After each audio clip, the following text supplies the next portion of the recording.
You are about to participate in a great adventure. You are about to experience the awe and mystery which reaches from the inner mind. With the emergence of global internet, a human population of several billions, an electronic noosphere, that we are now within the shadow of this transcendental object at the end of time. I find it a little difficult to say what the subject matter is going to be, because Magic is an enemy and truth is a menace.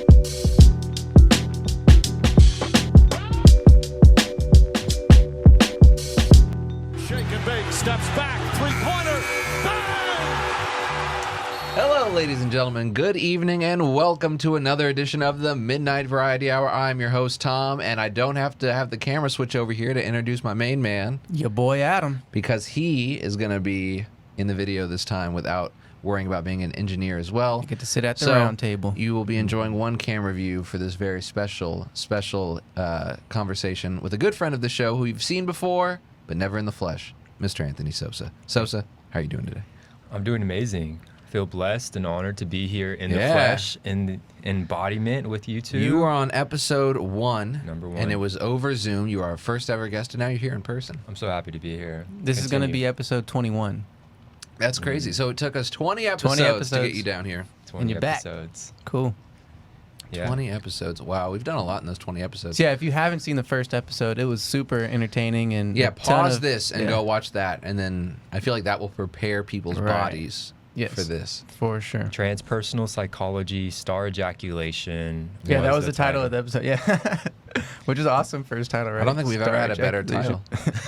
Whatever, the one that with TD that had coffee shits in it, that was a pretty good title. Yeah, and that one got We got- explicit out or whatever. Yeah, they put asterisks over our title on YouTube.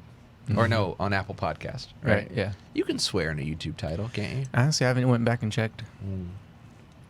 Yeah. Well, how are you doing, man? How's it feel to be back in Texas? You were in Colorado for Yes. a while, but now you're back home, the dirty South. How does it feel to be home? So I was born in San Antonio, raised in Houston. You know, it's interesting coming back home. Yeah. There's a lot of mixed feelings. There's feelings of being back with family, Right. back with friends, and then coming back to a city like Houston. There's just something that's quite different than living Oh, somewhere definitely. like near Boulder, Colorado, near Denver, Colorado. Very different places for sure. So there's a mixed feelings. Weather-wise, it's always a shift and a change. Mindset-wise, but there's something important to do about connecting with people and coming Right. back. And then come back, and then I go back to Colorado to continue my journey, man. Yeah. And so, How long are you going to be here? not too long, just about a week. Oh, shit. And made time for us in his week. That's cool. Yeah. I didn't know you were born in San Antonio. It's where my girlfriend is from. Yeah. She's born in San Antonio. Born in San Antonio. It's a cool city. I like San Antonio. I like San Antonio. It's like I feel like it's maybe the most underrated of the 4 big Texas cities because like you have Houston and then Dallas and Dallas obviously is definitely last. in my book it is, but I would say your average person. I don't know. Do you think your average person ranks San Antonio above Dallas? Well, if you've been there and experienced San Yeah. Antonio versus Dallas, I'm sure you would. But it's just like to the outside of Texas world, people thinking of Texas, they're thinking of Houston, Dallas, Austin, Yeah. and then probably the last one they think about is San Right. Antonio. But I love San Antonio. It's like it feels different than all those other cities. It's got like so much history and Yeah. culture, and it's kind of just like a slower paced, more culturally centered city, and I really enjoy it. And Yeah, I just for love sure. San Antonio Spurs culture. I just love how much they get behind that basketball team. So, Yeah. Yeah, it's awesome. but So yeah, we're glad to have you back, man. Dude, I'm happy Good to be here. And we're going to talk about some crazy, interesting stuff. He already mentioned to me earlier he wanted to talk about the universe. I don't know what about the universe because that's that a could pretty... mean anything. That's like terrifying You're right. to Like, think oh, I just want to talk about the universe. I'm like, okay.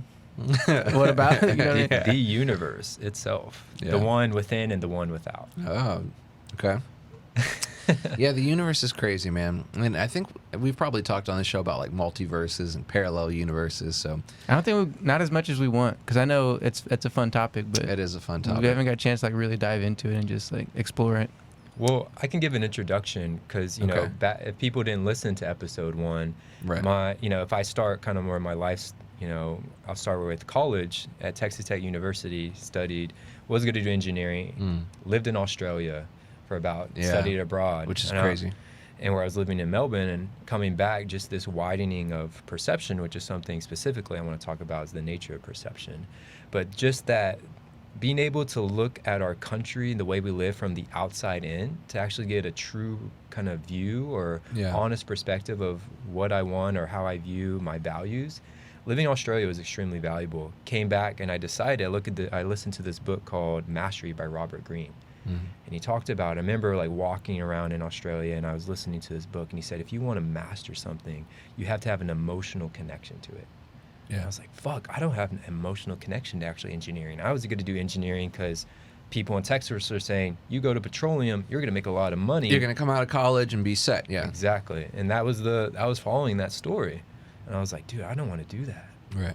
I was like, what is it that I have an emotional connection to that I could study in school? And I just started thinking. And I remember when I was a kid in elementary school, Jack Fields, going to a library, and the first book I'd always pull was the book on stars, galaxies, and flipping through them. I was like, just like mind blown, because it was spectacular art. I was like, how is this real? Seeing black holes and nebulas and these colors and star systems. And I was like, that was that curiosity. And I was like, if I studied physics, if I studied the stars, I have an emotional connection to that, this curiosity, this passion to like keep learning. So I went back to Texas Tech and I was like, all right, I'm going to do physics. Did astrophysics, concentrated. Then I minored in psychology and mathematics, and did research, because eventually I started doing yoga, and then I wanted to do research in something more like embodied, because I was like, all right, I'm a little bit too much in the stars right now, even though I did astronomy and literally studied Jupiter, the moon, and went out there in the telescopes, got to actually see star systems through the actual telescope and say, that's this star, and then put it in the computer and say, let's go to that star system, let's look through the telescope. And I did a project where I studied binary stars, where like how the light waves change when you're studying a binary star system. Actually, most star systems in the galaxy and the universe are typically binary. I mean, they have two stars. Like everyone thinks of our solar system as like the main example. Oh, we have one star, and so everyone thinks that that's normal. It's actually not normal. It's actually we're in the minority. Exactly. And so I came back and and did the neuroscience of mindfulness meditation in a research lab with this guy named Yu Yong Tang, super cool Asian guy. It's a cool name. Yeah, he's a cool guy, and he was the first one to start giving me like interdisciplinary research into neuroscience, applying physics principles to study what this body, this brain, this organism, how something, a non-physical process like closing your eyes and directing your awareness with your eyes closed actually physically changes your brain. Physically, that's measured, that what you do internally by just directing your awareness and doing this over time. You know, you had Anne with the mindfulness meditation. It's becoming more and more conclusive that is changing the structures, the pathways, the connections of your brain. Yeah, so what's changing exactly? Like people always say neural pathways. What exactly is a neural pathway? That's a great question. And so that's one of the things I want to talk about was the universe of our body. Everything in the body is connected. And so it's our language that gives us the sense that things are disconnected or separate. So when we say brain, our brain is inseparable from the entire system of our body or nervous system. And there's different ways of looking at it. So brain is just one organ, but we always have to keep in the background of our awareness that it's connected to our entire body. Right. And so when they speak about like actual neural pathways, you can actually break down like one cell. And this is something I can do for just like a brain cell, and I can do for just a cell in the body. Yeah. Because I want to give some numbers to support like how vastly interconnected this like the fact that right now that you're listening, the people listening right now, you can be aware of your brain, being aware of itself, listening to this right now. That's how amazing your brain is. That's crazy. Is that it can be self-aware of itself via this prefrontal, if you right above your your eyelashes up to kind of the top of your forehead where your hairline is, these frontal lobes, that's what gives you this incredible awareness of self, the brain aware of itself, and therefore aware of itself can change itself. So when you have one little, if you imagine, and this is something I want people to get into when they're listening, is start listening with your inner vision. Okay. Beyond just the words, I think this is what helped me learn physics, was seeing the geometry of everything.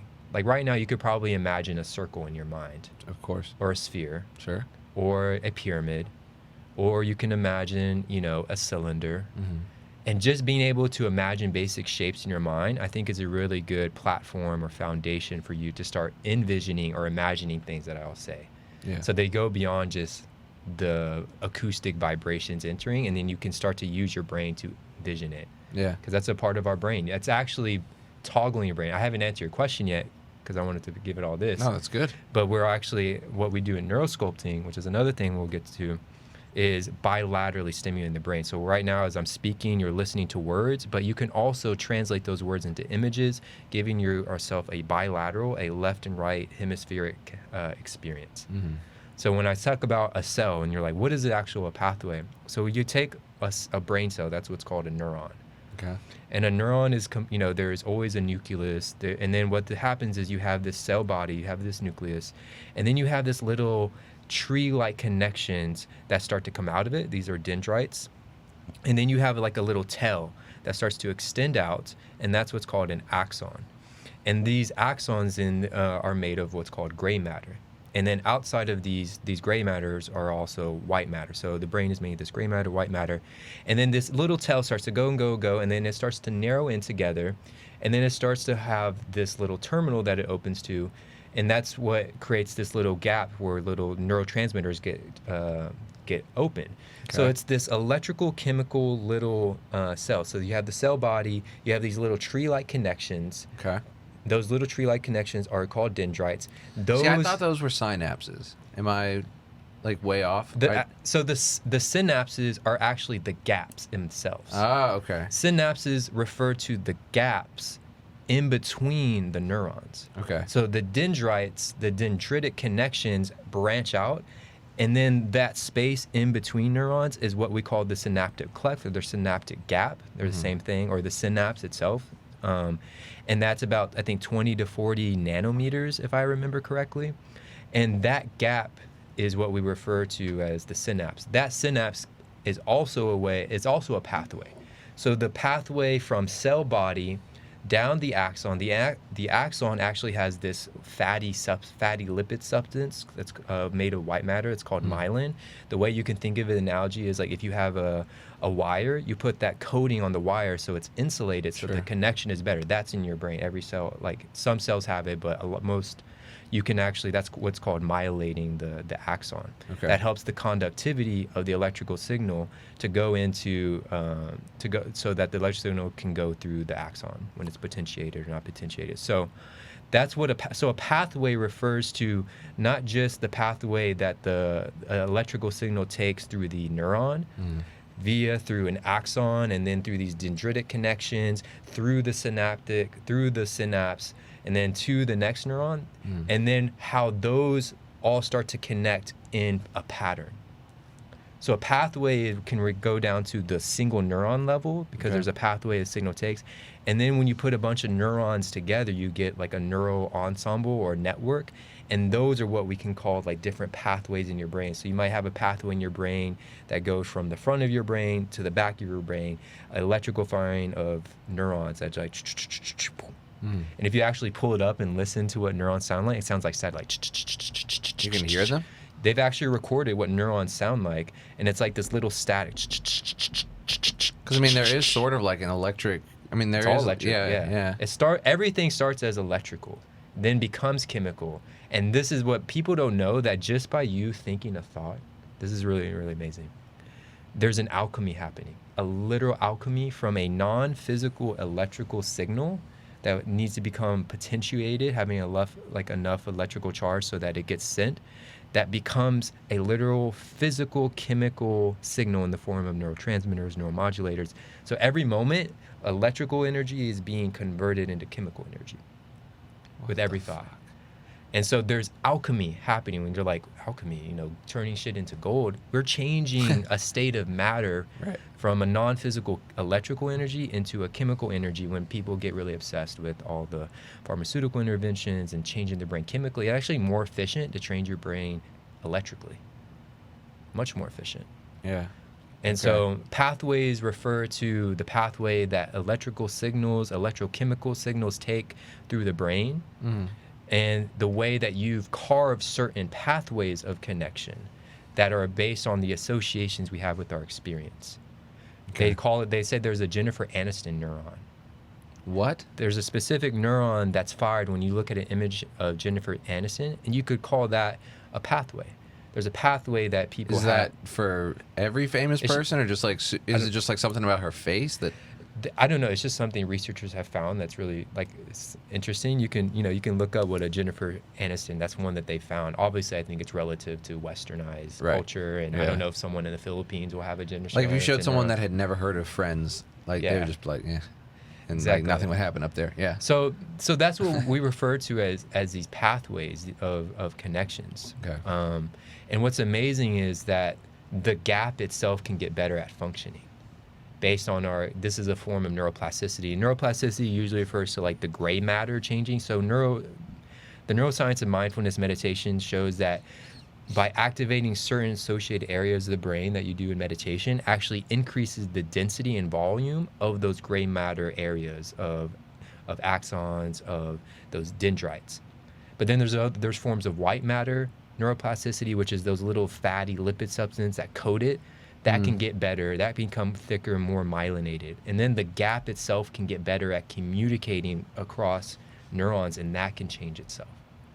So there's all these ways that these different ways of neuroplasticity, or how your brain changes in response to experience, happens just by something you do, because it's based on experience. So experience directly related to how you're experiencing yourself in mindfulness meditation is one of the best ways to start to self-direct the change in which the brain is doing. So I mean, you can facilitate change in your own brain without any medicine, any sort of outside substance. You can, which is crazy. I mean, your average person would think they need the help of something, from the outside to.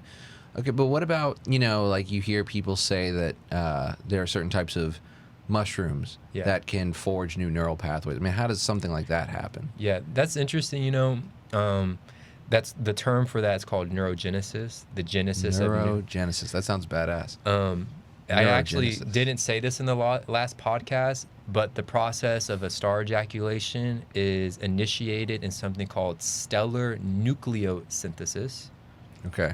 And I think that rhymes with neurogenesis. I don't know. I like the word synthesis and genesis. Yeah. I just wanted to say that. Because I was like, fuck, I forgot to say that. I really wanted to say stellar nucleosynthesis.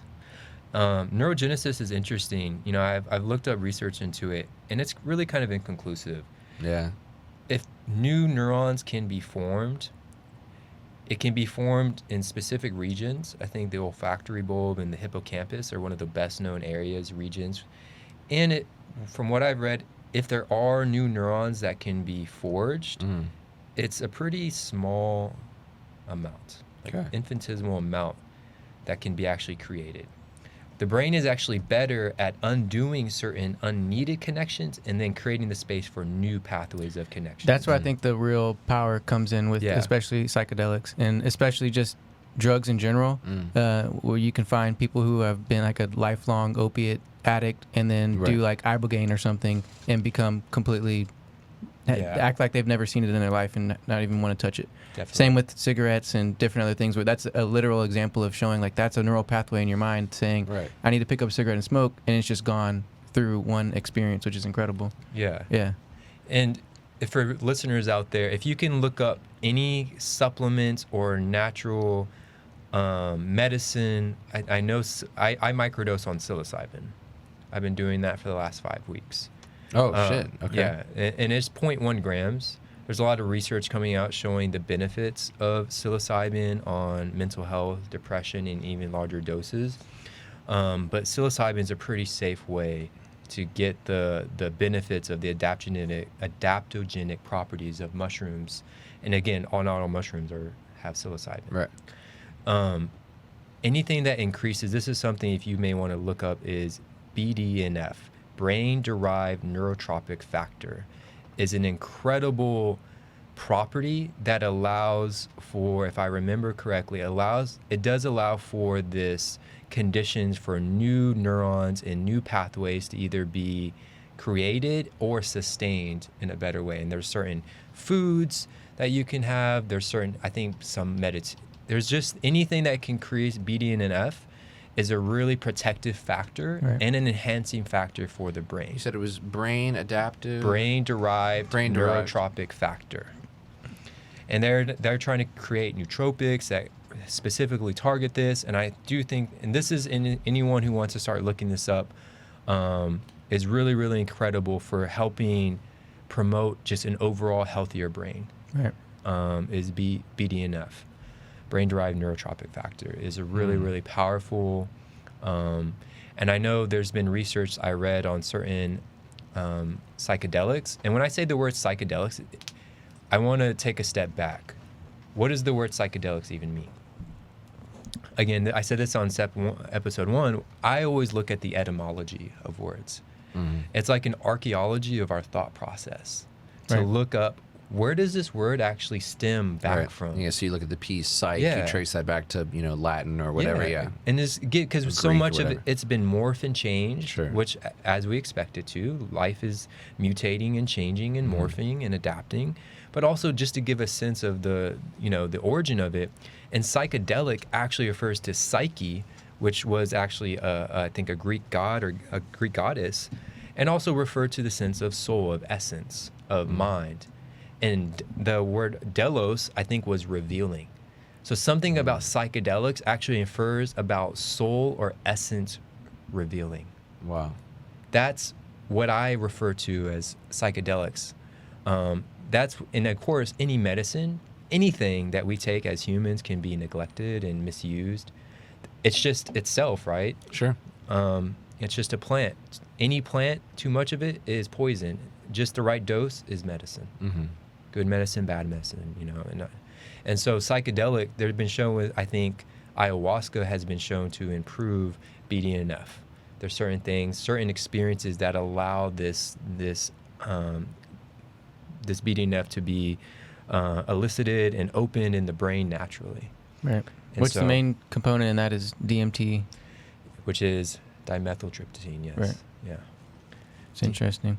Dude, I want to go back real quick because this is something that I found fascinating. I was actually just recently doing a little bit of research on was about the Hermetic principles, which I know you've read a little bit about the Hermetic principles. I know all 7. Yeah, okay. So one of them actually directly correlates to what we were talking about and what science is talking about now, which is, sounds crazy to say that, but which is directly like the alchemy of changing or from a thought to a chemical response, right? Which is one of the Hermetic principles. If you read because it's very much into alchemy, and a lot of the alchemists back in the day, if you look at all the people who are interested into the Hermetic principles, I mean, the names are, go on forever. You would just recognize name after name, philosopher after astronomer after whatever, right? But it was just really fascinating to see something and obviously the history behind it is debatable and when it came out, but it's obviously ancient, it's obviously old, it's something that was known thousands of years ago. But we're kind of rediscovering. I love seeing stuff like this. We're rediscovering things that have been known or written down thousands of years ago through science, which is fascinating. And that's one of those things, right, where it's the alchemy. And so I guess the idea behind the Hermetic principles is how to become. That's debatable too, but I look at it as how to become a better person or a better version of yourself, whatever that means to you. Yeah. And I guess understanding that your thoughts can be used as or are an alchemic, function. I don't know what you want to call it, but it's something happening there, which is really fascinating, and something that only really is, based in the human species. Which because nothing we've ever experienced or known can do what we can do, which is create having a thought and creating it into reality. You know what I mean? So it's fascinating. Your thoughts have energy. Every thought has energy and vibration to it. When I wrote this paper, The Physics of Healing, I actually used the principle of entrainment, which is a vibrational principle that all nature uses. And then I was trying to reference, it was Christian Huygens in I think the 1600s, who kind of was a multifaceted person and astronomer, physicist, scientist, many things. Right. I think he discovered things with cells, help with cell navigate. I don't know.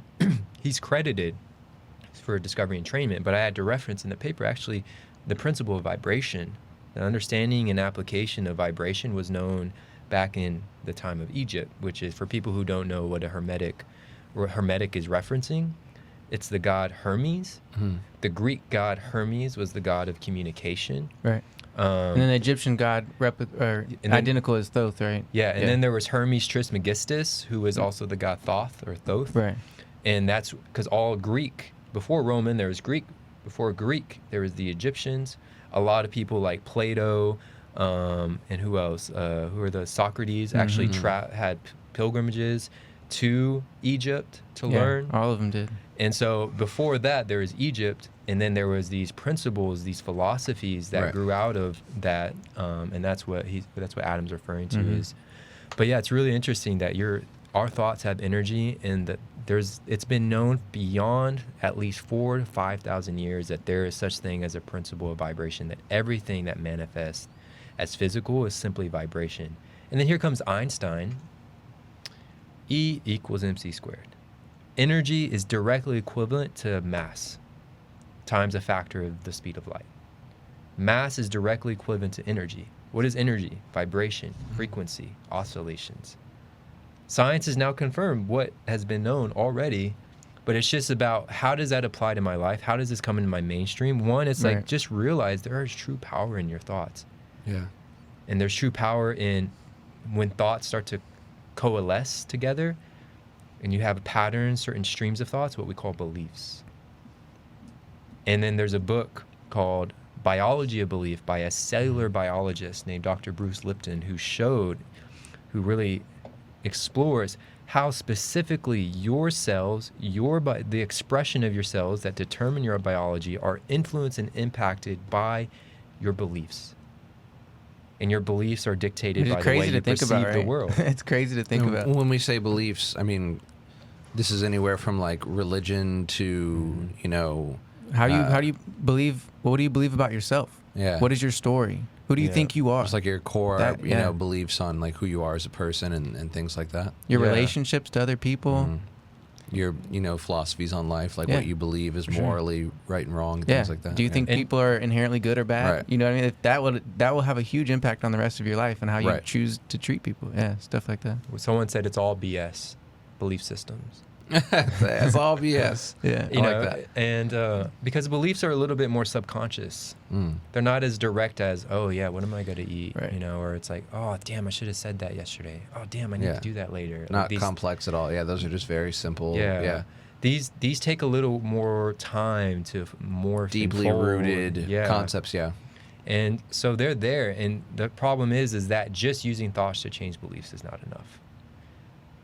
So just using positive thinking is not enough to change these deep subconscious programs that we call belief systems.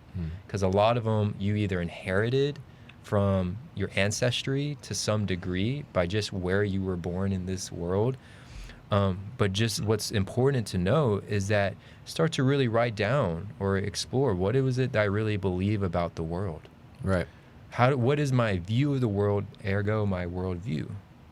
And that's something I wanted to really talk about, is how powerful it was for me to change the perception, the way I perceive the world, so that the way I received the world was quite different. And that started to kind of slowly change the way I started to choose what I wanted to believe, instead of just being told or kind of told what to believe.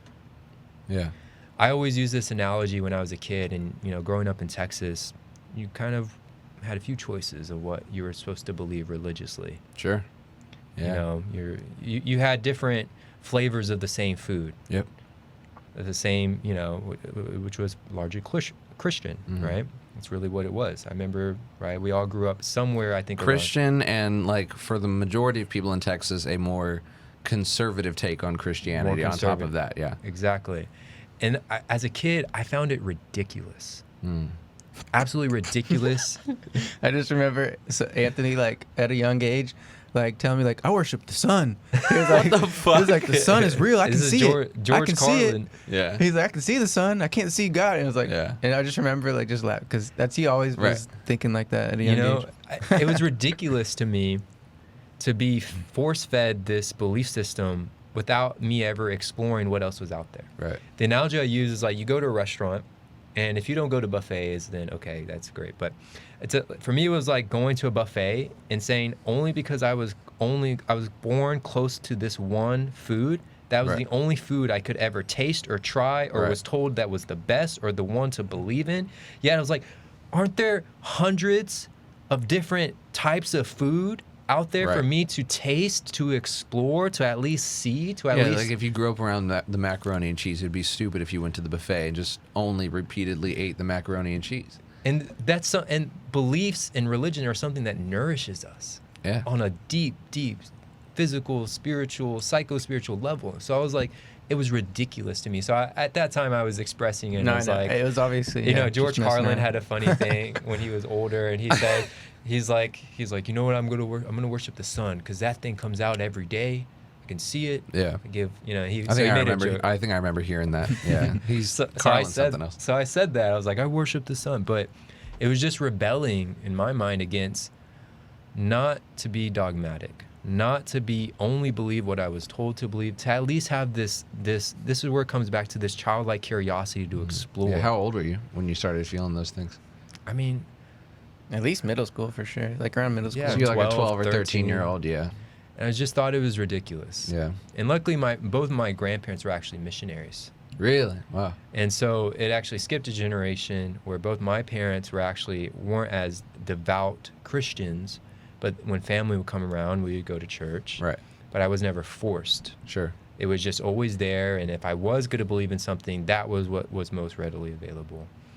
And I remember having like family tell me, like, I'm worried about him. Yeah. Where's he to get his code of morals and ethics? Yeah, it's so interesting to me, the idea of like ethics only being able to come from religion. Only from religion. And I just thought it was ridiculous. So this is why, and then you can even get dogmatic about science, right? I mean, people get scientism. People, like, that was something that I tried to hold on to. But then eventually, this is something I would love for everyone to take away. The only thing in life that you can ever hold on to is letting go. That's what we call a paradox. Yeah. And so I had to let go of that. And finally, you know, coming around, like in college, I was exploring Buddhism, reading books, Taoism, gave Adam and Alan Watts' book, Zen. Thank you, Alan Watts, R.I.P.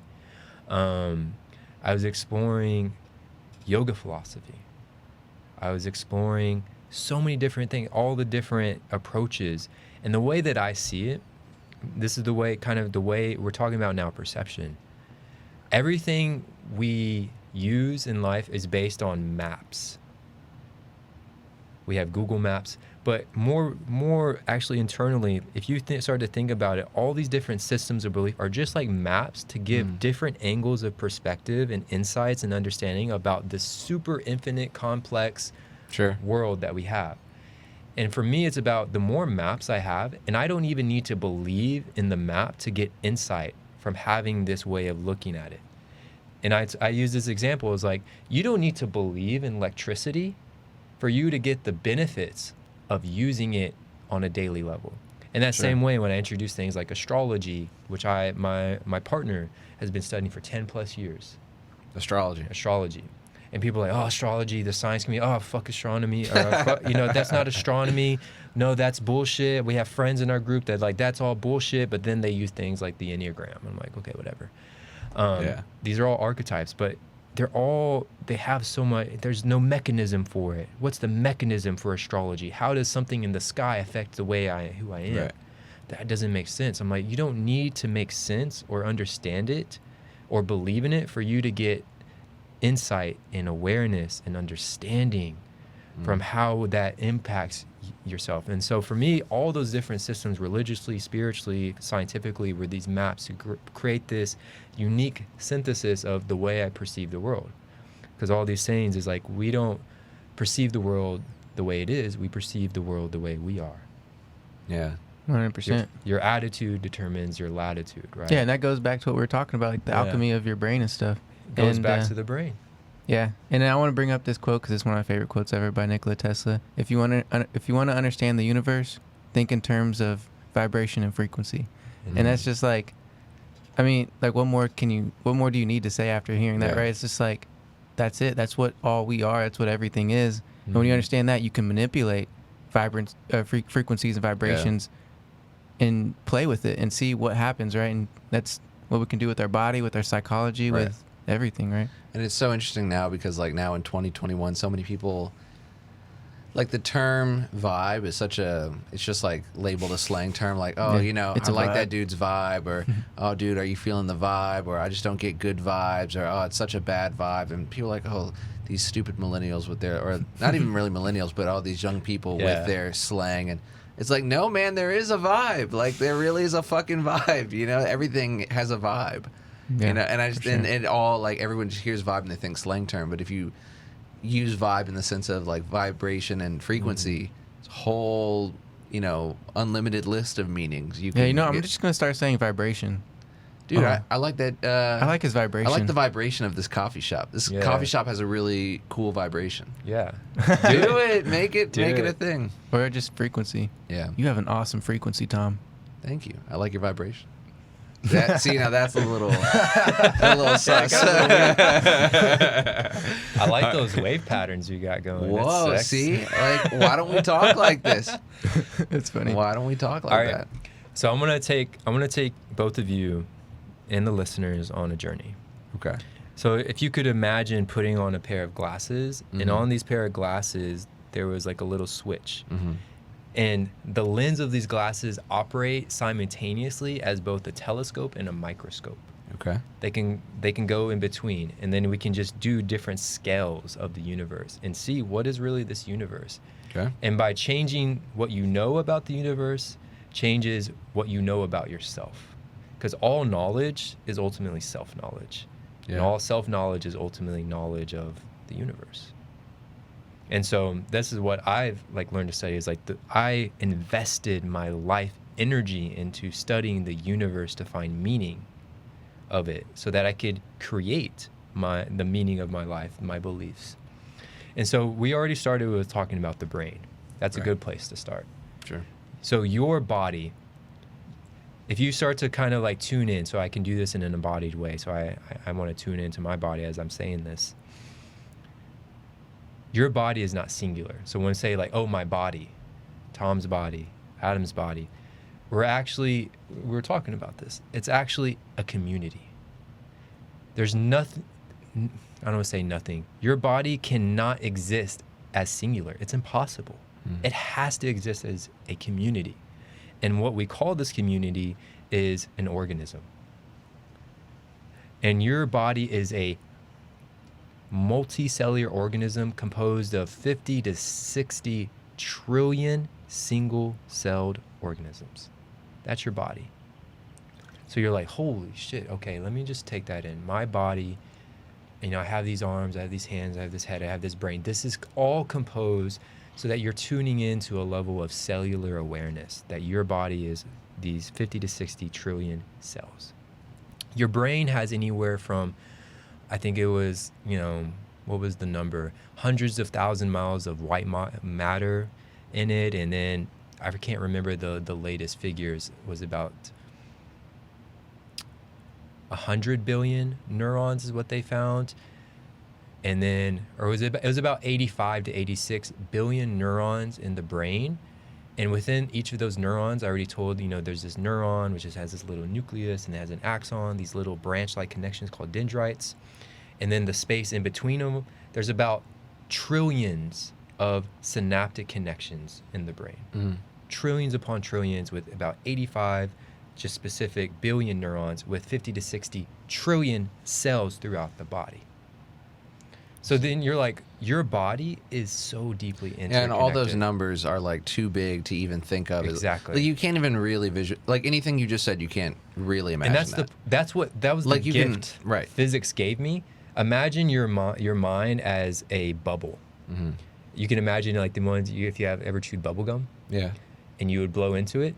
So many times when I was studying physics, my mind reached a point of it had to keep growing and growing. And there's this moment where I had to put my hands on my head. I was like, oh, that stretching sensation beyond my mind's limit to understand itself was invaluable to my you start development. hearing about all these numbers of like You have to let go. trillion. Yeah. Oh, You have to let it go. all comes back to letting go. Yeah. You have to let go of your mind trying to understand everything.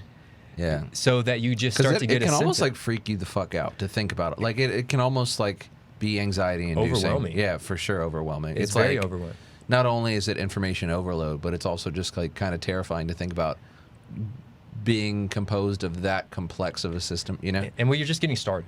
Sure. Yeah. If you are like if you're and if you especially like if you're going into it like blind, like you've never known any of this shit before. You've just been like going through life existing, not thinking about any of this, and then just like you said, we're just getting started. Like just that amount of information for someone that's never, it's like, oh, what the fuck, you know? But that information has the power to change your perception. Yeah, definitely. And the way you change your perception changes the way in which you interact vibrationally with the universe. And that's what I'm trying to get to is this faculty of perception is mutable. We can change the way we perceive at any time. Now, to make it sustainable, a sustained way of perceiving it, that takes work. Right. Yes. But we can have momentary shifts of perception because that's, and that's powerful. That's really powerful. So here we have, this super complex system. Everything in the body is connected. All these little organisms working together because we've evolved to have so many different functions that we needed to, cells learn as like, oh, we need to build awareness together. That's how we become more evolved. Oh, it's brilliant. And one thing I just want to say, and this is for you, anyone who's listening to Chew On, you're like, I don't know if that's true. I don't know, can you prove that? There will always be true statements that are unprovable. And I just want to say, just bookmark that. There's always will be true statements that are impossible to prove. And you just like, always true statements that are impossible to prove. Okay. Is it possible that we just don't have a way to prove them yet? It gets really, this comes from mathematics, and it's it gets very abstract and very like into the theory of mathematics, and it goes really. Because there's equations that can tell you something, and okay, that equation is true, but how can you prove it? And then you're like, well, I don't know. Right. Like it can be self-contradictory in a way, but that's what happens. So you have all these connections in the body. And what's fascinating is that the way, I wanted to talk a little bit about the history of science, not too much, but we're in a radical, and when I say radical means to the root. That's actually where the word comes from. Like radical means we're in a radical time of changing collective belief systems or paradigms. We're in this radical shift of changing our paradigm of the way we view fundamentally our relationship with this universe, with the earth, with each other. And science has a big role to play in this, specifically physics, who is usually at the core of scientific paradigms. And so physics has been changing from these old Newtonian mechanical way, which we still base a lot of biomechanics of the way our body works on these very mechanical way of looking at the body, looking at the world. And then we're moving into this really accurate, holistic way of perceiving how everything really is connected and showing that the science perfectly supports this deep interconnection. And I'm just giving the biological, the neurobiological elements of it. So we're stepping out of that, using science to change the way we perceive ourselves and perceive the world. Because science did start about disconnecting the mind and the body so we could diagnose just the physical matter of the body. Yeah, which there's good reason for that. There was a place and time for that, to need to separate anything else, to just see the physical body as physical. Right. But we've kept that a little bit too long. Yes, agreed. And so it's been found, I think there was in this book called Molecule of Emotion. I don't remember the author, where I think it was she talked about how the same neuroreceptors that I was just talking about, the neurons that are in the brain, are actually found distributed through your entire body. So when we speak about, this is what the power of language to create our perception. Your mind is actually distributed through your whole body. Your mind is your body. That's why we call it your mind. Terrifying. That's why we call it your body mind. If you pause for a moment, anyone listening, and think, are my feet below me? Depends. Right. Where are you identifying as? Right. Are you identifying your mind as the awareness localized in your brain, so therefore your feet are below you? but your feet are you. You can be aware of your foot moving because that's your mind. That is your body. Yeah. There is no difference anymore. It's just a matter of our language. So your mind is your body, your body's your mind, which is when I wrote The Physics of Healing, it's like we have to call it body-mind. It's a mind-body. I guess the average person would just think of their conscious as like existing in their head, and Exactly. so they define things physically around them in the sense of Yeah. like where their head Or is, their heart. or their heart, like their center. Like if I say like where are you? You'd say like I'm here. Like Yeah. a lot of people would point right here. Yeah. It's like I'm right here. Like so like, is that like So, what is that like, saying? Like you feel like, you know, oh, your hair is above you and your feet are below you. You know, I never thought about that. That is interesting. And so this is just shifting our awareness to like, now you can be aware, you can actually access your full mind by being aware of your body, the ground underneath you, the clothes gripping your skin. Are you wearing socks? Can you feel the socks on your feet right now? Like starting to let your awareness encompass your entire body, because that's you. Yeah. You have cells there. I do They think all about have that awareness. sometimes. Like when I'm sitting down, I'm like, I like start trying to think about like isolating different parts. Like, can I feel the watch on my wrist right now? Like, can I feel? It's very interesting to think about. That's why I really want to do like a sensory deprivation tank, just Those to are see what it great. would feel like to feel nothing. Like, you It's know, powerful. to not feel like any part of your body, to not. It's got to be crazy. It's real. I've only done it a few times, but anything where we deprive the senses it can be really powerful for shifting our awareness. yeah, just like whenever someone goes blind and then their hearing improves.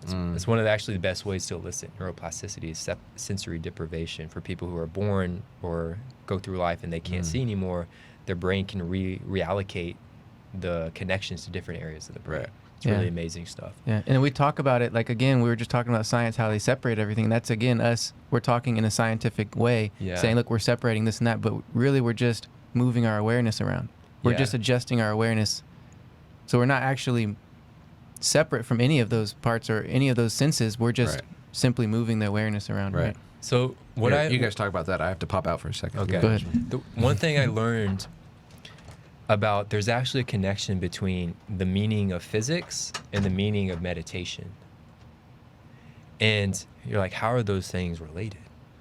If you go back and do etymology, look up kind of what the meaning of physics meant. And it has to do with this endeavor of seeing the real constitution or the essential nature of things. Just seeing how the true essence of what is there. And then you go into meditation. Meditation definition has been changed when it's been now utilized in the Western world. The definition has shifted from its original use. But the original Eastern understanding of the point of meditation was to cut through illusion to see reality as it is. It's funny you said the point of meditation, and meditation is like one-pointed focus. The point It's of funny. meditation was to cut through for sure. reality, cut through illusion. Yes. What they call Maya. Right. Kind of, the world is not what it appears to be, because our perception is limited. We cut through that to see it just as it is, and then physics is coming along saying, we're here to see the real constitution or the essential nature of things. So they're both pointing towards this different, maybe pathways of getting there, but the same point, which is to see reality as it is. Are you seeing reality truly as it is? Right. I would say no. Yeah, never. We really never are. And so this is why we're using different modes of investigation, because I'm someone who has studied physics and astrophysics, and I'm also a meditation practitioner, a yoga practitioner, I'm a movement practitioner, handstand practitioner, right? Neurosculpting facilitator, getting my master's in transpersonal psychology to be a mental health counselor. I've tried my best to study the full gamut of experience, to have a balanced view, not just external exploration, but internal exploration. And so this is what we're creating a bridge between those two to really understand what is the best way to perceive reality as it is, because the perceiving reality helps me be in the best relationship with life, and life in the best relationship with myself, so that I can live the healthiest, most fulfilled, happiest life there is. Right. And with physics, gives us this tool to really break down and see the true reality of nature. But I mean, you can use that to help better understand yourself, but that's not course. really what it's designed for. It's really Not like the originally. outer exterior, Yeah. right? But then with mindfulness comes, that was like a practice invented to be like kind of, you can be your own therapist in a way, or be your own Exactly. kind of investigator and to Yeah. see what's going on internally. Internal And so- scientists, really. Right. And Yeah. so whenever you blend the two, you get this holistic view of Exactly. yourself and how your relationship with the reality. So this, I guess, essentially what we're doing here, we're doing an exploration into mindful physics. Right. With, that's really Right. what we're doing is like Yeah. the mindfulness of science. Right. And so this is what I want people to really understand. So if people could take away 3 key points about physics right now, the new paradigm of physics, it would be 1, just start to realize that it's all energy. It's all vibration. Just start there. Just realize right now it's all energy. It's all vibration. Yes. In science terms, we call it mechanical energy, potential energy, kinetic energy, chemical energy, thermal, nuclear energy. They're all matter is a property of energy. If Right. you had 2 clocks identical, except you had one moving and one stationary, the clock that was moving actually has slightly more mass. Very, very, very small. Right. Because it has more energy. Right. And before we couldn't measure that level of precision, right? But now with, modern science, we have technology to enhance our senses to get more precise, to see outside different ranges of our normal perception. And if so you had 2 clocks, the clock that was moving would have slightly more mass than the clock that wasn't. Because it's all energy. Yeah, and It's all its vibration. energy is being manipulated as the other is being stationary. It's shifting, it's changing, Right. and then, let me not go there yet. The second thing I want to, because I was like going to do my Trinitarian model of kind of science, but remind me of that if you can remember. Okay, Trinitarian model of science. Yeah. Okay. Because it has to do with energy fields and space. Okay. The second thing that I would want people to take away, so 1, all energy. 2, energy is not discontinuous. It's not discrete. It doesn't come in like separated little chunks. Right. It's continuous. And the way we describe energy as continuous is with a continuum. So a continuum of energy in science is what we call the electromagnetic spectrum of radiation. So all I want us to understand about energy is that it exists as an unbroken whole or a spectrum or a continuum. Everything exists on a continuum, and so much of our limitations come when we get stuck on a certain range on that continuum. We're meant to access the full range in life of the continuum of energy. And so we want to have the fluidity to access the full ranges of energy. Mm-hmm. So just know that it's all energy. All energy exists on a continuum that is unwhole and unbroken. That's 2. Number 3, the third thing I want people to take away is that the new paradigm of physics, modern physics, based in Einsteinian, I don't think it's a word, Einstein's theory of special and general relativity, quantum theory, quantum mechanics, and even people like Nassim Harriman, who's even doing more work about bringing even a more updated view of physics, who I'll talk about a little bit, is that everything remains and exists as deeply interconnected. Yeah. And quantum entanglement is like a popular science term now. But entanglement, what that really is referring to is that the universe started as a singularity. Anything outside the singularity, there's no sense of what time, space, or matter is. So it all started this infinite point of nothingness and everythingness. We all started from this single infinite point of singularity that then, different theories, different things, but through this big bang, this sudden explosion and rapid inflation, the universe came into being.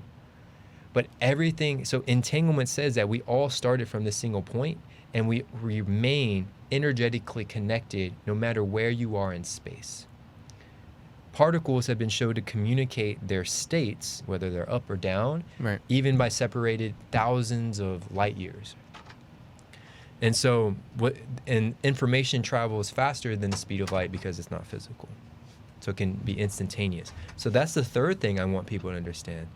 Everything exists and remains deeply interconnected. Tom just came back, so I'll just... Yeah, all I came back in was like thoughts traveling at speeds of light. What did I miss? I just said the three main points of what I would want people to take away from the new paradigm of physics. Can you remember them, Adam? Yeah, the first one is Pop quiz, hot shot. yeah. I forget which one was first, but one is that everything is energy. Okay. Two is that we're in a continuum of energy. So there's not one, or there's not. Am I saying that right? Am I saying that wrong? Energy exists on a continuum that is unwhole and unbroken. Because energy is continuous, so we call it a continuum. Okay. There you go. And then you were just explaining the third. And then the third one is that everything remains always deeply interconnected. Right. There's never a time or a place where things weren't connected. And when you say everything, do you mean like, Everything. like everything in the whole universe? Everything in this universe? Like this tree is connected to a rock on Yes. Uranus or Pluto or whatever? So, because the way I was explaining is that we can use modern physics to rewind the universe in time. Sure. And when we keep rewinding, because we can look back in time and see how far it goes, because all time is just distance in space. Mm-hmm. Time is just distance in space. The structure of space is memory, ergo time. It's like how we think of a light year as in like A the amount of distance light would travel over the course of a year. Yeah. So when you look back at, if you're in Houston, maybe not so well, but if you look, go out at night, look at a star, and you're looking back in time. Yeah, you're seeing that star as it was Thousands, however many, based on how far away it is. You're seeing, It's an ancestor being. Sure. Whatever you want to You're call seeing it from unbelievably long ago in the past, yeah. And same with you. I'm seeing you in the past. Sure. For like very, very, very, very, very like small. It's all fraction of a nanosecond It's all in relative. the past. It's all relative. I want to break Sure, down. but like the sun, you're seeing the sun from like 8 minutes ago. Yeah. Yeah. Exactly. If the sun died right now, we wouldn't know for 8 minutes. Yeah, that's nuts. And so everything started as a singularity. There's no concept of time or space or matter outside or inside the singularity yet. That doesn't, it just can't be. Mm-hmm.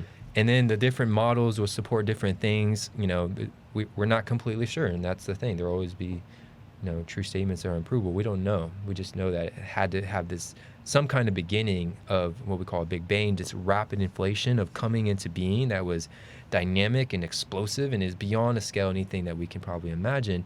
But the point is that everything started at that singularity. Therefore, everything remains an energetic connection because it started all from the same exact source point.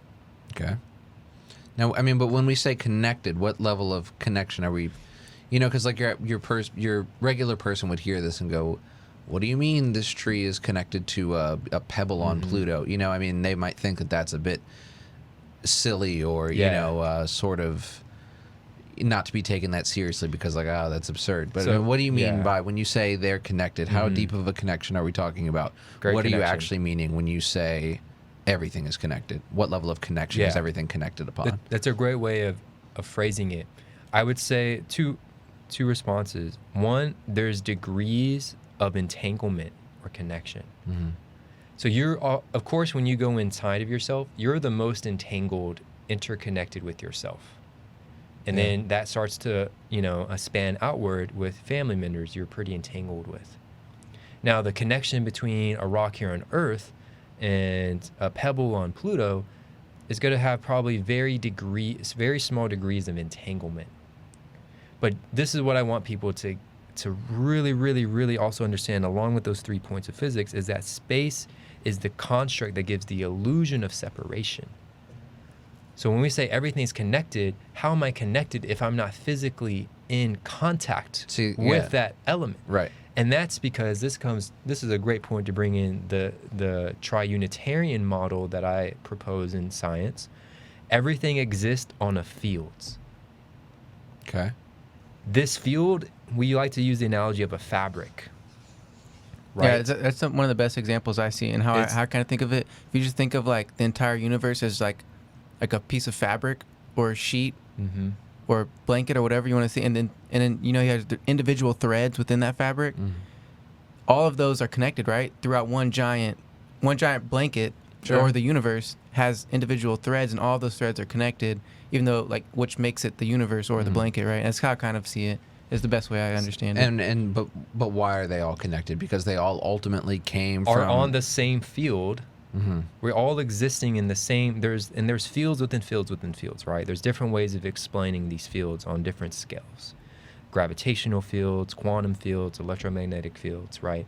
It's a whole thing we can get into. Their fields are non-physical regions of influence that impact all processes of development in life.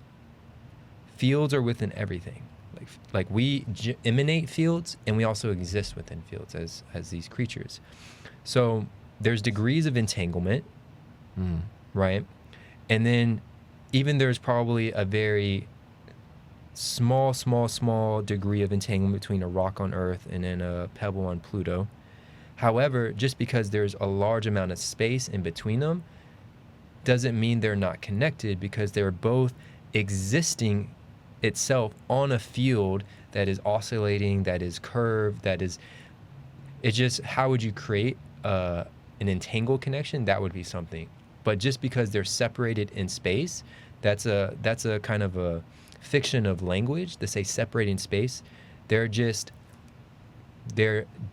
in space, but they're existing on the same field. And there's these fields were actually confirmed probably 5-6 years ago. The gravitational field, by when there was two of those large black holes collided, and we saw gravitational waves, which is pretty remarkable, because Einstein predicted that 100 years ago. We couldn't confirm it. It was just a theory, a hypothesis that had a lot of good evidence. Finally got an experiment to show that these gravitational fields exist.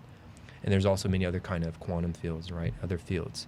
So again, fields are these non-physical regions of influence that impact all processes of development. You're in fields right now. We're emanating a field from our heart. Yeah, I mean, the Earth has its own geomagnetic field. What field are we emanating? I mean, we have our own magnetic field plus a ton of other ones. We literally generate that ton of force. But you just think about Wi-Fi, think about radio waves, think about those are all fields that are constantly, we're being bombarded by constantly. So energy by itself doesn't give shape or organization. Fields are the formative principle of the universe. Fields are what give form. Energy is the principle that gives activity and dynamic activity and processes. Fields are what give the structure and the form. And then fields and energy all exist within something else, that's what we can call space or space-time. So let me take a step back. Okay. How do fields get created? All right, this requires us. So if you take a moment, to be mindful. All mindful is about the essence of remembrance, just to remember where you are, in some sense who you are. Just remember, oh yeah, I'm breathing. So remember this deeply interconnectedness in the body. So let's zoom back in. Top those those little eyeglasses, and let's come back into the body. Now let's look at one cell. Just one cell out of these trillions of cells.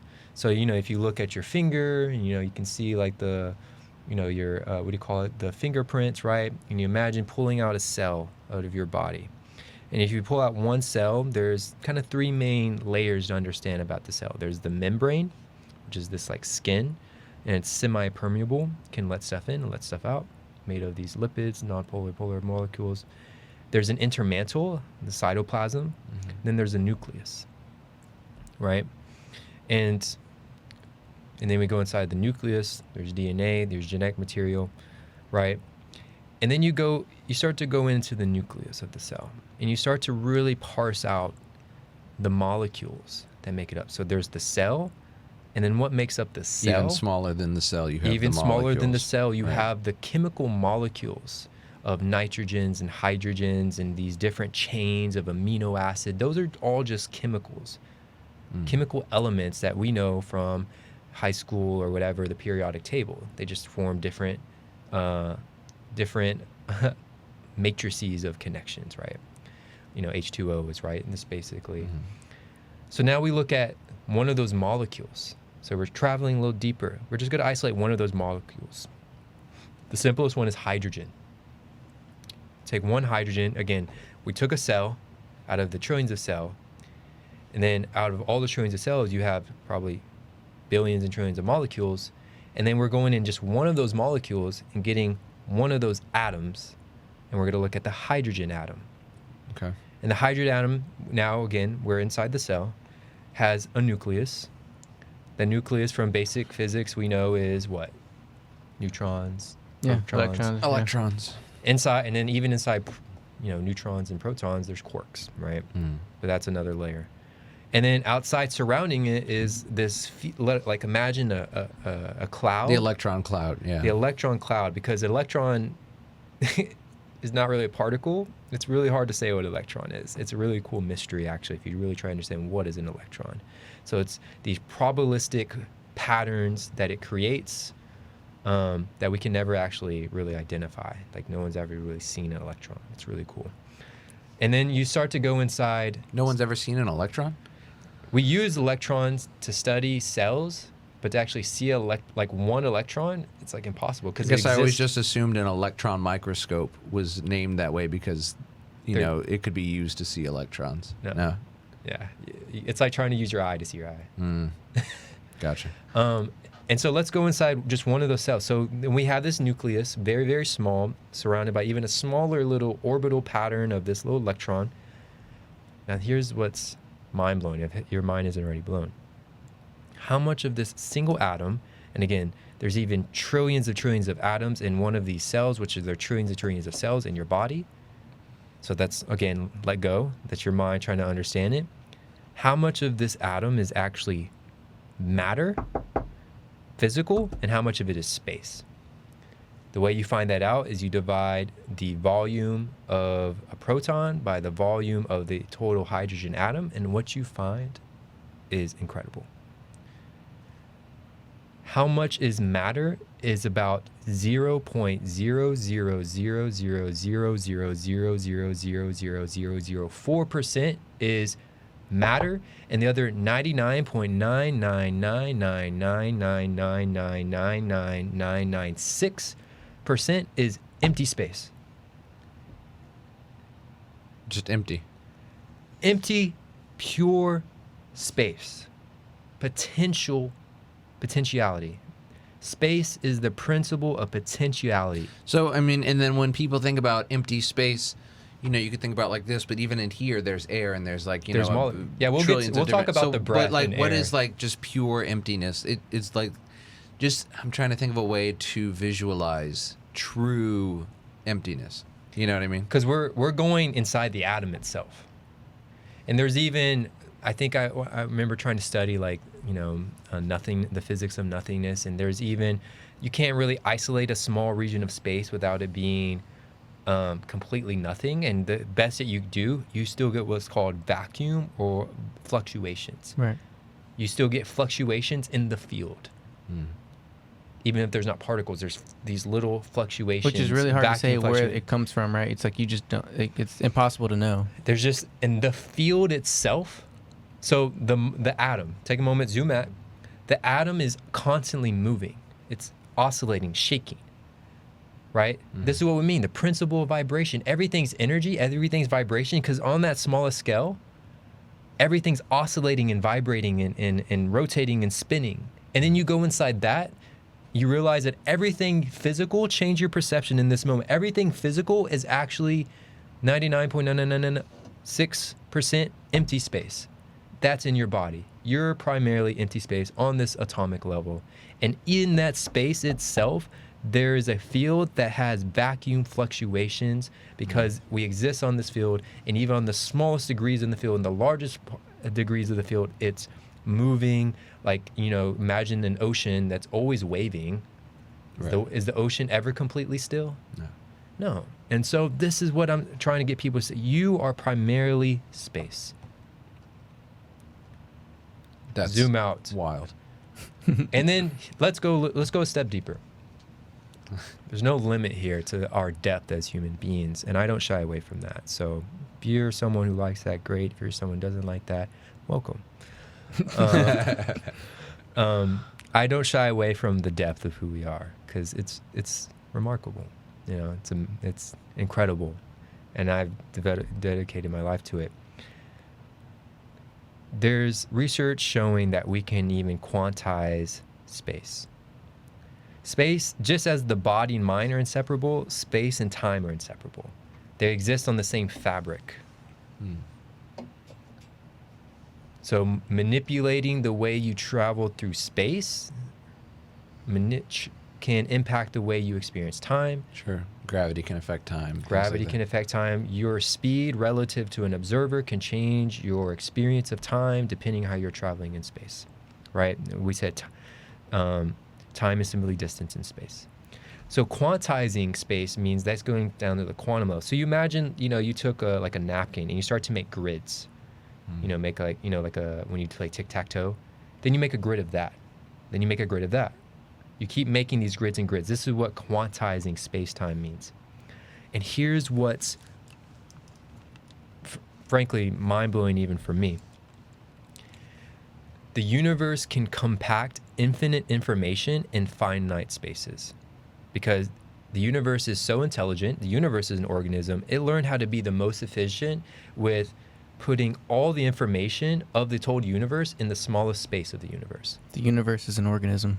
The universe is a living organism. It sounds crazy to say. And when you start to quantize space-time, so you think about it, when you start to make these little boxes, these little grids smaller and smaller, you're adding more information.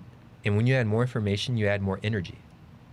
When you get down, there's a limit near the Planck's constant. Planck scale, which is kind of the smallest theoretical limit of electromagnetic frequency. You get so much information in the smallest quantized space of space-time that it's theoretically more energy per cubic meter, more mass energy per cubic meter than the whole universe combined, than all the energy in the universe. Because you divide it so much, the more you divide, the more information you get. The more information you get, the more energy you get. And then at the smallest scale, again, you can't do it infinitely. There's a limit, because at a limit, it would start to create a black hole. You have more energy in that smallest space than you have theoretically in the whole universe. And that's all existing within you. That potential.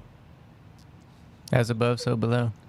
And so I want people to realize this immense potential to expand your mind, to expand your perception, zooming in, zooming out, and change the way you relate to universe. Because I got to a point where I fucking understood this. I can kind of almost wrap my mind around it. Now, what the hell do I do with this information? I need to change my relationship with the universe because I understand it in a new way. And then I had to find a practice the way that I may relate to Tom when I first see him. And I was like, dude, it's so good to see you. Let's hug. Yeah. But this is what I want people to understand. Take away is this level of understanding of the universe that's within them, the space. So the tri-Unitarian model that I propose is energy, fields, and space or space-time. Energy is the dynamical principle. That's what gives things its process, its activity, its movement. But energy by itself doesn't create form or structure. Fields are the formative principle that give structure and form. And I'm sorry to say that they're invisible to the human eye. I'll say why in a second. The third principle is the potentiality principle. Everything exists within a substratum of space or space-time. So that's all you need to understand about the universe. Space, time, and space, time, that's a field. Then there's energy, then there's fields. And why can't I see fields or energy? Why?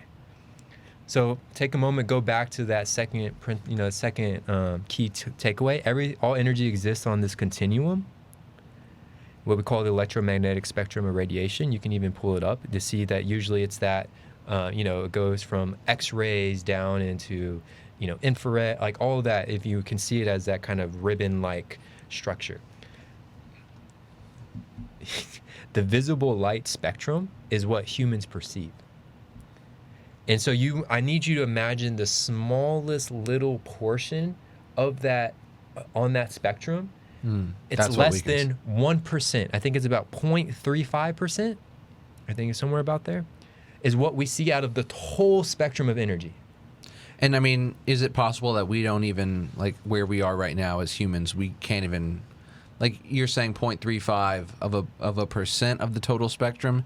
And like that's just the spectrum we're aware of. I mean, that's just spectrum that's what I'm we're saying. aware Like, as of. humans, we could be completely wrong about the size of the spectrum. It could be huge, you know? Like Exactly. Something that helps me understand that is understanding that everything that we perceive is a human construct. We're only able to experience this universe through the human experience. I know, that's a really crazy way when you're thinking about the universe. It's just a human construct, right? Yeah. It's something that we built in our minds with our experience with others, which is, these eyes. So that's, now I wanted to speak about, one, I just want you to realize how limited our perception is, but yet, I mean, even physics and math. I mean, like math is just like some shit that like numbers have meaning and things like that, but we're just cooking up math to try and explain what we see around us, you know? I mean, there's math we probably can't even fathom, and, you know, things like that. I think we've created and discovered math. I think it's both. But yeah, so just realizing, like what Adam said, you know, we're all peering through the universe through the construct of being human, which comes with limited senses, like these little windows into the vastness of existence. But we can expand those windows of our senses with technology. It's the gift of technology. And as technology grows, so do we evolve our way of accurately perceiving the universe, ourselves, nature, each other.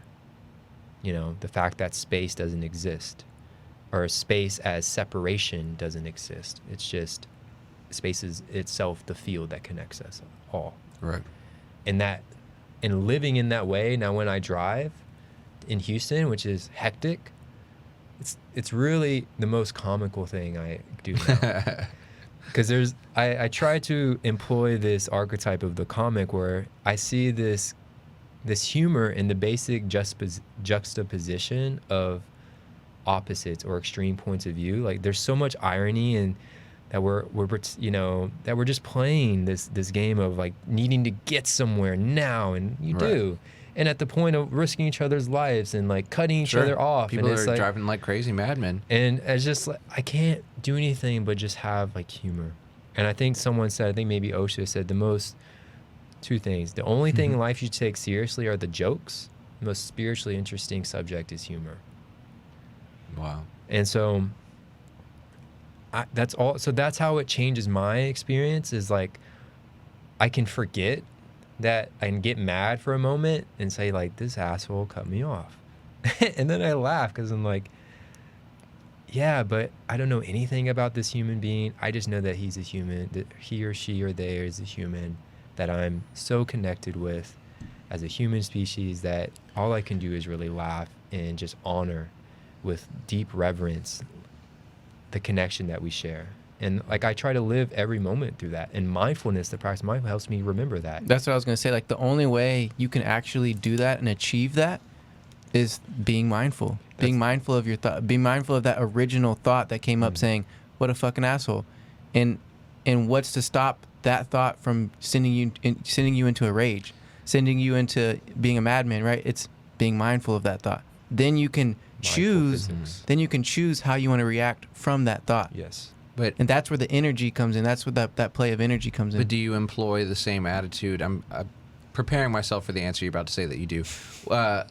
If you were to witness someone kill like 30 people, like a mass murderer, you're like, are you still going through that thought process of like, oh, here's this human that I'm deeply connected to? I know what you're saying. He just killed 36-year-olds in an elementary school. You know, I know what you're saying. Yeah, and so it's funny because it's a very rational way to think of it, and it's not to say that just because it's not to say just because you're being mindful you're not separated from your emotions or your empathy or being a human, right? It does sound like you're just a robot, like calculating your thoughts. Okay, this thought comes in, now I'm just gonna make the best thought I can do to make myself happy or whatever. Like, it sounds cold and calculated that way, but it's really not, because it's actually putting you more in touch with that original thought, like the original emotion that pops up, like, because there's also the thought, but with that thought there's emotion and other things that come with it, right? It's not just the thought, it's all these other things and layers of it. And if you can be mindful or aware of that thought and the emotions that come up, you can just, it's just being able to be just more accessible. It makes it easier to navigate those thoughts and emotions, right? Because you can just be there with it. You can kind of play with it. You can, okay, there it is. Now what do I want to do with it?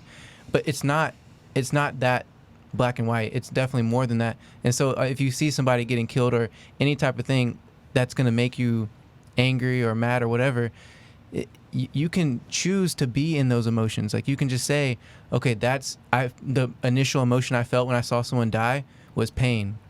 Okay, where does that pain come from? You can just sit with that pain. And that's a huge teaching with Buddhism and other spiritual practices of just being with that certain emotion or thought. And so, it's not to say when you see somebody die, oh, he's dead. Okay, my original thought was that was crazy and wild. Now let's just move on, and I just want to think of something else. It's not like that, you know what I mean? So it's definitely deeper, and I hope I explained that correct because I'm kind of rambling. But I like we've talked about it before, and like I'll give you some example of someone that committed some sort of heinous crime, and then you'll be like, yeah, you got to think about like what that person was going through. And I'm like, Adam, what the fuck? Like it'll be like... perfect example. We got in a huge debate of the Joker movie when the first Joker movie came out because it's so... It puts you into a state of like... The way the whole movie is tailored to be able to make you relate to this person who would otherwise be absolutely the villain. But doing the whole movie from his perspective... He's the like hero of the movie, and you're like rooting for him, even though he's doing horrendous things that would make him a villain in any other, So it's like perception. Yeah, Joker is a great example. Yeah, because you can see what he's feeling, what he's thinking, right? And in his perspective, it's not evil or bad, right? But from your perspective, if you're watching it as the outsider, yes, it does look that way. And so that's where you can really start to play with like what's right, what's wrong, what's evil, what's good, what's bad, because there really is no right or wrong answer. Right? There isn't. I think there is based on your perception, based on your society, based on all of these things, right? But if you look at it as like in totality and just everything, there really is no right or wrong to any behavior that you do. I think there might be some inherent wrong.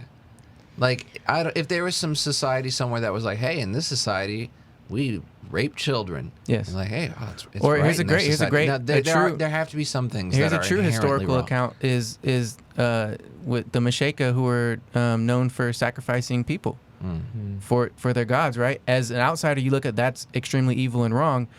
Which is that right to think that way? I don't know. Who taught you? Who raised you? What is your belief systems?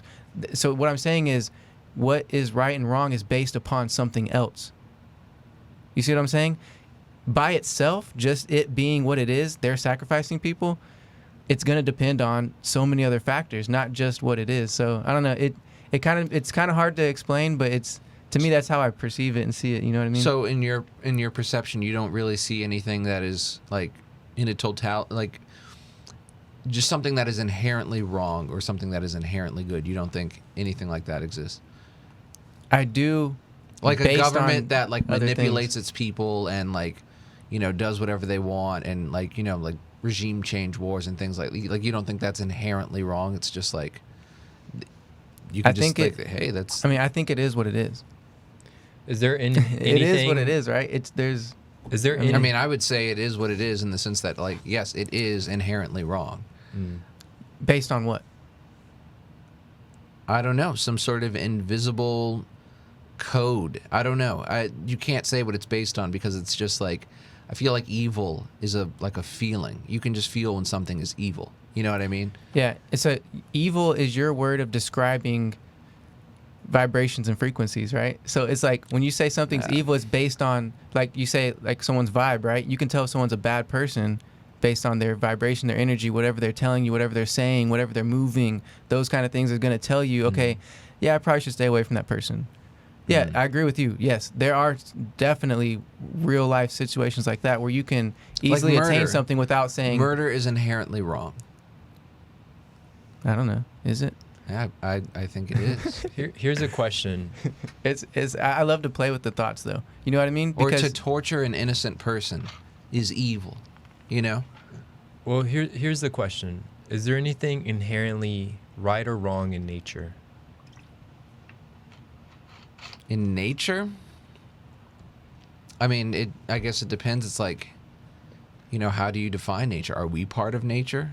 You know? How can we not be? So then yes, my answer is yes then. I think humans do things that are inherently wrong all the time. So I think it comes from our separation from nature, that the idea that we can do something evil, right or wrong. Oh, speaking of happens. evil. Yeah, right. That was a very evil sound. Our estrangement from nature in creating human systems of behaving, acting, thinking, relating, because we said it earlier, it's all human, and so much is a human construct. Our estrangement, our separation, which on one level is completely true, on another level can be seen as not possible, but that disconnection from living attuned with nature, I think, gives rise to the conditions that allow for behaviors that can be condemned as completely immoral and against natural organic order, which is the preservation of life. The dishonoring of life itself by taking the life of another living creature, living being. But when we apply that to just human to human killing, we can justify anything, I think, through a rational mind, but is it embodied? And when I say embodied, is it in your body? When you're in your body, you're in your organism. When you're in your organism, you're in the organism of nature. What would, can nature do anything inherently right or wrong? I'm not saying that I know the answer. Yeah, okay, then I guess I'll change my answer to I'm not sure. I can't really know. There's no way I could know. But exactly. That's the whole point. I can't say that I know, but I believe that there are inherent values that you can assign to things. Here's another great story I love. It's a story I learned from mindfulness. There was this farmer and his son, and they had a farm, and which makes them farmers. And so, okay, right. So on this farm, they had a really great crop, right? A whole bunch of food was grown, and all of the people of the little town they were in were so happy. They came to the farmer and they said, "Oh, that's amazing! What great fortune you have! That's incredible!" And then the farmer says, "Maybe." Okay. Now the boy. Okay, hold on. Let me restart the story because that's a different one. There's two different sides of this story. There's another one where let me just start this one because this one make a lot more sense. So the farmer's boy. Hold on, let me rethink this. All right, the farmer's boy finds a horse. He brings the horse back and he's trying to, what do you call when you try to tame a horse? Try to break the horse. All right. All the villagers come over and say, "Oh, that's great. It's amazing fortune for you to have a horse. Now I can do your work for you and help you out around the farm." The farmer says, "Maybe." The boy's trying to break the horse. He ends up falling and breaks his leg or arm, whatever, breaks something, and it can no longer work around. Everyone comes, "Man, that's terrible. So sorry that happened to your boy." The farmer says, "Maybe." Okay. Now the militia comes in. They want to recruit all of the sons, firstborns, to go fight the war. They can't take him because he's disabled. And so sure. All the town comes again and says, "Well, he that's doesn't amazing go with the military, but an asteroid hits his fucking town." Yeah, I know. Like so, then the farmer the boy again gets vaporized. Yeah, but the biggest point of this, is that they come up to him again, and the farmer says, "Maybe." So at every single situation and stance where something looked like it was great, something looked like it was terrible and wrong and bad, but you can always hold that neutral position. That maybe it's good, maybe it's bad. Maybe when someone dies, it's good, maybe it's bad. You just never know because you're not God. You're not the foreseer of everything, right? It's like we've talked about it before, and I said to you, we were talking about like Genghis Khan and how many people he killed, and I was like, if you could go back in time, would you kill Genghis Khan? And you were like, what if you kill Genghis Khan, but someone 10 times worse exists, because he didn't live or something like that. And so it's like, in saving 20 million people, you killed 40, you killed 40 million people, so So it's I say that to say that we never know what's really right or wrong or good or bad or evil, right? Because you just don't know. Right. You don't know if something that happens to you is good or bad. You just don't. It's simple as that. You just have to be with it. And here it goes back to what Sosa was saying, is what was it? Letting go. Mm-hmm. Just letting go, in the fact that we have control of certain things, but of events, like external events, you just have to let go and let it be, and just live with that neutral position. It's not, and we can go deeper on that, but that's just the basis of what I'm trying to say. But then, like, along that same stance, should we not punish crimes? Yeah, exactly. Because it's like, we should. Then you can apply that to society or culture and other things, right? Killed 10 people, but that could end up being good. Maybe so this guy shouldn't do any jail time. I can see how you can fall into that trap, but to stay away from that, we can really dive deep. Yeah. I mean, it can go way deeper than that. I'm just saying that's. Well, I'm not trying to trap you, but I'm just trying to say I feel like there are these values that are, like, for sure. This is definitely bad. Right. Like, it is definitely bad for innocent people to be murdered. You know what I mean? And I feel like, if we fall down this rabbit hole of like, could end up being good, then we get to a point where it's like, well, then why is anything punishable? Why do we have crime? Why, why are things considered crimes? They shouldn't be. It shouldn't be a crime to steal someone's money, because maybe it'll end up being a good thing, So I feel like we do almost have to assume that there is an inherent good and bad. Yeah, and you're thinking in terms of, how do I apply this to a family, to a town, to a country, to a world, right? And so, like, it's not, this is purely an experiment. This is purely a thought experiment to get you into a mode of thinking that, it's not, that you don't have to react to everything that happens to you, right? You don't have to react to it. Sure. Yeah. And so, and it's just a way of being, right? Yeah. It's a way of being, not as much of a way of governing a culture or society. And, I can see the value of that. Right. I can see the value of, existing in a world where you are familiar with the concept of just not holding on to shit, letting it go, letting things be that, know. And that's the impermanence from Buddhism. They teach impermanence. Sure. And, Well, there's something along the lines, because, Tom, I think you originally asked, we're working on, I just shared a lot of information on this new worldview. And you asked a question, it was like, well, what happens in a situation like this, where I now have this information to change my way of perceive, of realizing how I'm not inseparable from anything that exists, specifically humans. But what if something truly horrific happens? A man kills, a group of children. Like, that's horrible. Sure, of course. Right? We can't use these universal notions of understanding for bypassing any experience. There's a term in the kind of psycho-spiritual community that's called spiritual bypassing, or spiritual materialism, where we try to cloak our we try to cloak our ego in spiritual garbs. So we just it can be spiritual or scientific, it can be scientific bypassing, whatever it is, where we try to bypass the rawness of an experience by using what we think as higher or better awareness or knowledge. And so I'm not in any way condoning using this kind of awareness to take away responsibility from any human action. Freedom only comes at the expense of responsibility, and vice versa. When we take responsibility, we actually have a lot of freedom. Every act in the universe has a consequence. Everything. That's if you remember Newton, he even claimed, there's that basic physics principle. There's an opposite and equal response, reaction to everything. So what you're getting to, you're talking about morality, but also is that I'm not using this to negate that there will be natural consequences to every action, whether we control it or not. That hypothetical person who have committed this horrendous crime, there will be consequences. Karma.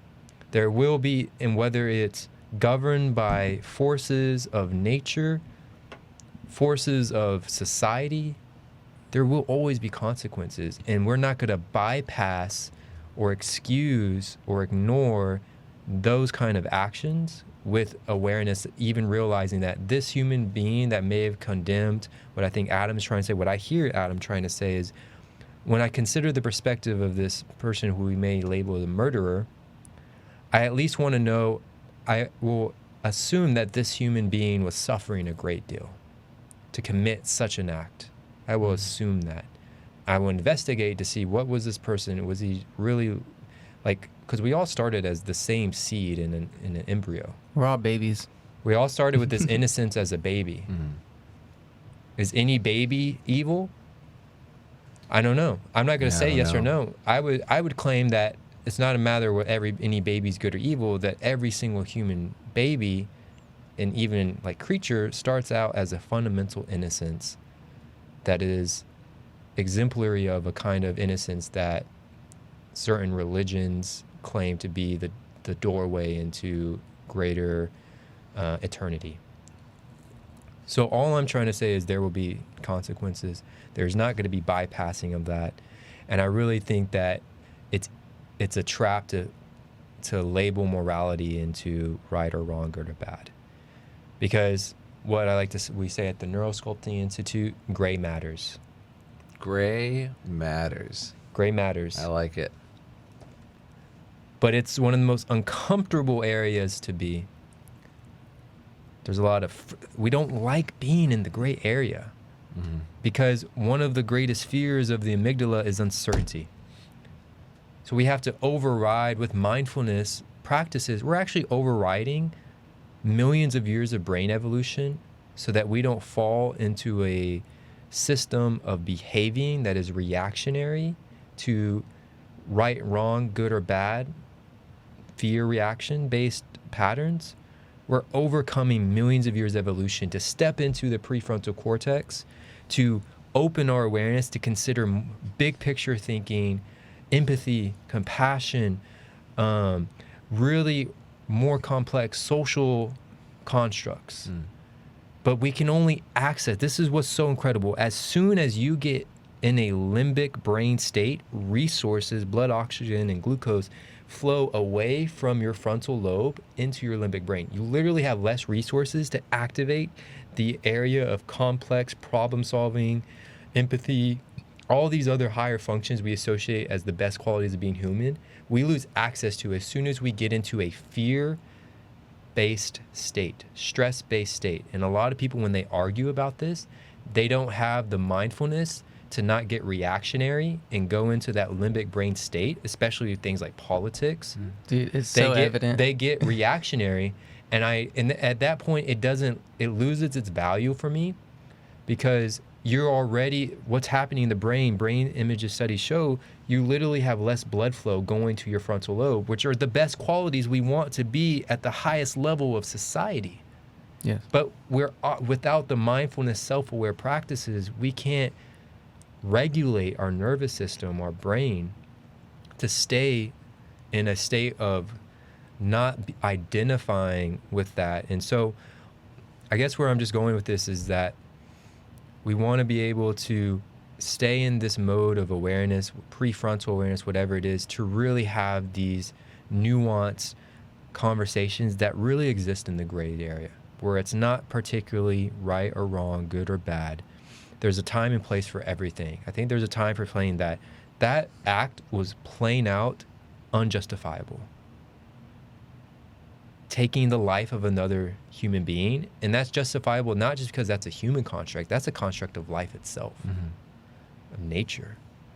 So when we get into these conversations, I think it's really, or if you're listening to this, right, and you know that going and talking to someone about politics, triggering, or you know that talking about religion is triggering, that's probably because you're identifying with something that gets you into fear, that literally activates as part of the brain, that takes away resources from those higher qualities of being human. And so that's why fear is so damaging and deadly, and that's why I won't watch the news. That's why I never will turn on Fox, CNN, any of those, because I literally feel like they're fear mongers. They want to push fear. And whenever you push fear, you have the result of what Sosa just described and explained. And you see? Your limbic brain the middle structures of your brain has had about 20 to 25 year head start in development than your prefrontal cortex. So you have 20 to 25 years of patterns of reacting, of identifying, of relating that are more solidified. And then if you don't have a practice to develop the higher emotional, socio-emotional, cognitive capabilities of being human, mindfulness does that. Mindfulness has shown to enhance prefrontal cortex awareness. I hope one day in our culture and just throughout the world that mindfulness isn't looked at as like another subject. I hope in my life that I see mindfulness treated as just another part of being a human. Just as knowing how to brush your teeth, knowing how, like, we don't look at it as something like, oh, we have to learn and, right. You know what I mean? Or whatever, like just certain basic things like hygiene and, or like, you know, learning even to education. say like a concept that the majority of people on earth aren't even familiar with. Right. You know, like your average person would go, mindfulness? You mean like remembering someone's birthday? Like, you know, they wouldn't Exactly. even think of like mindfulness as, or the idea of being mindful as something. They wouldn't even know where to start with it. You know, they wouldn't even know what it meant in its true form. So I mean, yeah, that would be crazy. That would be amazing. Just as something it's just right. You know, ingrained in you, Sure. just something that is, because it's so human, right? It's just so a part of being a human being. It's just knowing how to be mindful, because everyone experiences mindfulness. Right. Everyone has experienced a moment of mindfulness, but to know how to train it, to know how to use it, when to use it, and all of these things is just, it's just so important. If you can simply pause, say, notice your breath, notice your feet, notice the fingers, like, and then you remember. Just remember to be mindful. Remember to be present. Remember that you're breathing. In that moment that you've paused and remembered, you've created a space. Remember what I said at the very beginning? These neurons are in a dynamic oscillation. But just like music is not a continuous tone. There's always space in between the notes. But what we can do is add more awareness to the space in between the notes, or the space between thoughts, or the space between those dynamic oscillations of neurons. And in that space, we have the power to choose our response to life, as what Adam said earlier, and not just react to life. And that's mindfulness, is that we don't there's time and place where we need to react suddenly. But those days are, you know, of survival in that way are far, you know, most modern humans don't live that way anymore. Right. So being able into your relationships, when they say it's something and like just like that button pushing, you know, we all know what that is. And you're like, in that moment, you created a space to choose your response. That was a prefrontal activation that gave you an amount of self-awareness to the executive function, is what we call it, to choose your response to life. And choice is like, you could say choice is everything to do with freedom. We all desire freedom in some way. Freedom in yoga philosophy, freedom is only earned. It's never given. True freedom is only ever earned. And it's only earned when we take this true responsibility that comes through a self-discipline. The hardest person to discipline in life is yourself. It's always going to be true. It's easy to discipline your dog, or, you know, or be disciplined outside. To discipline yourself? Right. That's revolutionary. That's changing so much. Right. But that's the bridge and the doorway into freedom, because then you have unlimited choice. And Viktor Frankl, if anyone knows, he wrote Man's Search for Meaning. He was a Holocaust survivor, a psychiatrist. Incredible. We brought him up with Anne, because she's also from a Jewish lineage as well, so she knows him very well. Yeah, and we brought him up. He developed something called logotherapy, like logos, about meaning making. The importance of meaning making therapy. And he wrote in his book, he says he was observing other people in the concentration camp, stripped of everything, of what the most inhumane conditions possible. There's no way I'm going to try to justify morally what happened in the Holocaust. Right. But you go into his mindset, and this is remarkable. So just hear this. He said, the last of human freedoms, which no one could take away, was the ability to choose his attitude in any given circumstances. That was the last of human freedoms. He could choose his attitude in any circumstance. So everything in the universe is almost outside of our control. What happens to us, when it happens, right? It's unpredictable. And we hate that. We hate that uncertainty. But there is certainty in you knowing that with self-awareness or just developing capacities of this brain, slowing down, I talked about the first episode, being more aware, you unlock one of the truest human freedoms there is. That was discovered in the worst of human conditions that Viktor Frankl talked about. The ability to choose your attitude. In any circumstance, choose your response, your attitude. It's like this, we've all had something horrible, something life-changing, something life-threatening happen to us. The more awareness we have, that's the freedom. And it comes through the way we practice certain practices that help us practice for life. Mindfulness being an ancient practice older than most modern science and religion, or at least over 2,500 years old. Right. So it's not something that we're just pulling up and saying, hey, do this thing. This is an ancient system of investigation, of development of awareness that we're working with, that we're reclaiming, that we're mindfully remembering, Yeah. And Paramahansa Yogananda says, he describes it as the science of yoga, right? Which is powerful too, understanding that there's a system to this. And it has been a system to this for a long time. Yeah. There has been. So there's one more worldview thing I wanna share with people. Okay. Hopefully, if you're listening, you've already had some shifts in the way that you perceive the universe. I'm gonna throw in another one for everyone. That the universe is fundamentally fractal, holographic, archetypal, and based in systems. Those are a lot of fancy words. Let me break it down. Systems, the way systems thinking work, there's actually psychology. I'm earning my master's degree, transpersonal psychology. There's a lot of revolutionary, really amazing modalities coming out. And one of the most amazing ones is seeing not just our body, but our psyche as a system, where any change in any part of any system impacts the entire system. So that's kind of the idea of systems thinking, whereas there's this interrelatedness where and that's how nature works, these ecosystems. So has anyone if you've ever seen Star Wars? Oh yeah, definitely. Huge Star You Wars remember Emperor Palpatine coming up on the hologram. Holograms are an incredible way of understanding the way information, energy, and the universe is transmitted and converted. So a hologram, in the most simplest way I can put, is that every point in the image of the hologram contains the information of the whole image. That's how your brain works, and that's how the universe works. Every single point or localized aspect contains the information of the whole.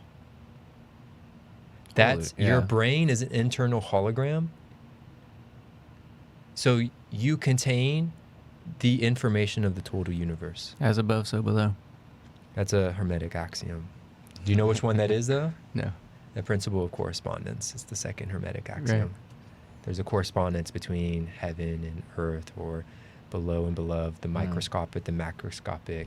It's a great way of understanding like how much power, or how much just like how incredible we are like as humans, And that was really my intention of like sharing all this with you, is like understand this nature of perception truly can be life-changing, and life-changing in the way that you want to choose it. You have the freedom to choose the way you perceive life. The more information you have, the more you have different systems or maps.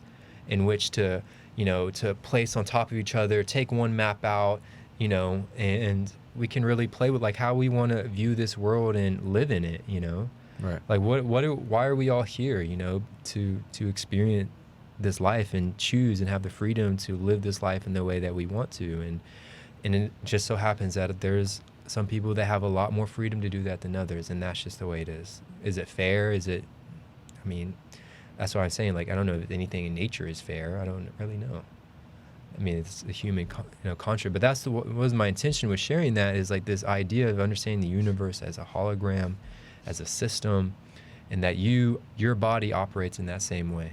Your mind operates in that same way because they're inseparable.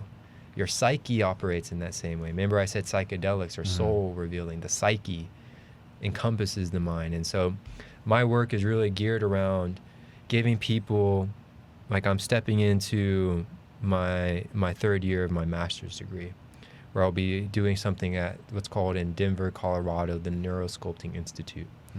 And neurosculpting is like a cutting edge new, not just meditation practice, but a way of applying all the ways that we can alter our nervous system, because you can experience the same thing, the same stimulus, but if you're in a different physiological state, it colors it differently. Like I said, if you're in a limbic state and you hear something, you're experiencing it different than when you're not in a limbic state. So that ability to not only be a conductor or the architect of kind of the sculpting process of your brain and your nervous system, and applying that for me, I'll be applying that in a therapeutic model, but giving people those daily little tools that you can do that over time accumulates, and that can really alter the way you change your life. And that will stabilize these more permanent ways that we want to believe certain things, that are more self-determined, to choose our attitudes more consistently in life, so that we don't react as much, so that we don't have a lot of brain circuitry developed to happiness. And the only way to develop happiness is learn how to embrace unhappiness. And so we're overcoming a lot of brain evolution that's not devoted to us being happy, that I want to, without bypassing the rawness of experiences of life that are devastating. I also work with yoga and grief, because grief is a powerful field of life that has transformed me and that I work with people in. And so this is kind of where my work is going, is like, there is a lot of information and knowledge I can give you. Now let me give you tools that are tailored to, unique to you, so that you can start to just take those little steps, how to integrate it. Adam knows, he's been doing the neurosculpting meditation. Neurosculpting is fascinating. It's a whole new way to, it's just a whole new technique, and that I've learned and had the pleasure of practicing with Sosa here. And we're all neurosculptors, right? We're all neurosculptors. We can all sculpt our brain. You're a neurosculptor. You're Fuck a neurosculpting. Yeah. We I'm are a the, neurosculptor. You listening, you're a neurosculptor. Yeah. A cool T-shirt that just said neurosculptor. That'd be a cool T-shirt. Like, have you ever I remember that vacation I took on the beach. Yeah. And it was so beautiful, and you like close your eyes and you can see it and feel the. I do it all the time. Right. So okay, everyone can do that. That is a superpower, right? To be able to you can literally just close your eyes and envision yourself. You're in your mind. What is the difference from actually being there? I'm doing it right now. Yeah. So that's it. Anyway, so like, it's powerful. It's like, what is the difference? Like, this is my experience. Like, what is the difference from me closing my eyes and envisioning myself on a beach versus me actually being there? When I'm closing my eyes and I'm envisioning myself there, anyone can, with practice. You can get so in depth in that experience of just closing your eyes and just being in that it's very little difference from you actually being there than when you're closing your eyes and experiencing. All the same things are happening in your brain of, you know what I mean, of what you feel. The relaxation comes over you. You start to be more calm. But there's all no of these touch, things. Obviously. But you can activate those same neurons that would imagine touching just by using your imagination. So you know what it feels. Obviously, a lot whacker than actually being there. Like, here's my point, though. Here's my point. You know what it feels like to touch sand. Sand, perfect example. You I hate sand. You can envision in your mind. It's coarse and it gets everywhere. You can envision in your mind of you holding sand and playing with. You know what that feels like, right? Right. So you can do that in your mind, right? And you can do that with anything. So with neurosculpting is really pulling out this imagination, like understanding the power of imagination, the power that the brain has to put you into a certain mode of being, right? And so that's one perfect example is through certain neurosculpting practices, there are times where envision yourself in something or doing something or being somewhere, right? Where you can, by doing that, you're activating certain parts of your brain that help you achieve certain states of mind. That allow you to, and having an internal state really amazing. Will dictate what capabilities of brain, body, mind you have access to when you're trying to be the most optimal human being in work, in relationships, in life. By altering what internal state you are, by changing that, because you can't change the external state of what's happening around you, but you can, in any moment, change the internal state. Mm-hmm. And neurosculpting gives you the ability to start to rewrite the script of your nervous system so that you can be in whatever, specifically if it's a script that's been fucking carved into your nervous system because of traumatic experiences, life experiences, epigenetic, ancestral experiences, you can start to rewrite those scripts. And the more, if you tell a story enough to your mind and body, your brain will start to believe it. Yeah, I agree with that for sure. And so we use a combination of all the capabilities of our brain, such as, imagery is one important one. Mm-hmm. So we're all neurosculptors. And so for people who are interested in that, you just go to the Neurosculpting Institute, Google it, really powerful. That's where I'm going to be doing a lot of my work in the upcoming year. And what's fascinating is that I'm going to be the first graduate intern getting my master's degree that also will have I'm also a certified neurosculpting facilitator, but also, so there will be a new unexplored territory for me to integrate neurosculpting into a psychotherapeutic somatic modality. So that hasn't been done before. So That's I'm awesome. going to be really exploring. awesome. It's fucking wild. So I'm going to be exploring this new way of providing service to the betterment of human beings. Yeah. By giving them the freedom to choose how they want to use their freedom to change their internal state so they become the most consistent, optimal human being to do whatever it is they want in life. Being more creative, more access to resources, being more regulated, helping them sleep better, helping them be better with their anxiety, whatever that is. Whatever's limiting you, you have the freedom to change what's on the inside. And that's I don't even know what to call that. Like that's just that's a superpower.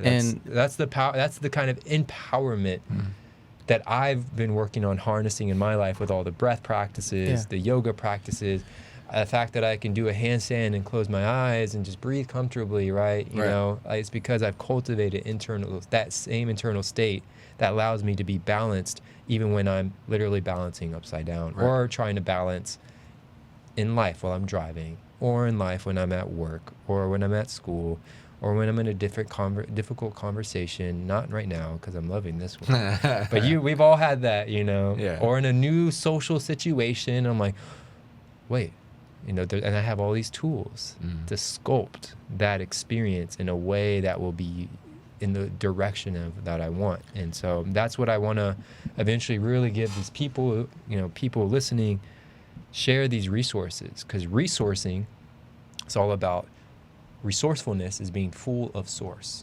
the source of intelligence that is in your organism that every cell has because it's holographically embedded in the whole universe. Okay, sorry. Yeah, no. What I've learned out of all this, man, is knowing that with almost anything and everything that you could possibly want or imagine is within yourself. And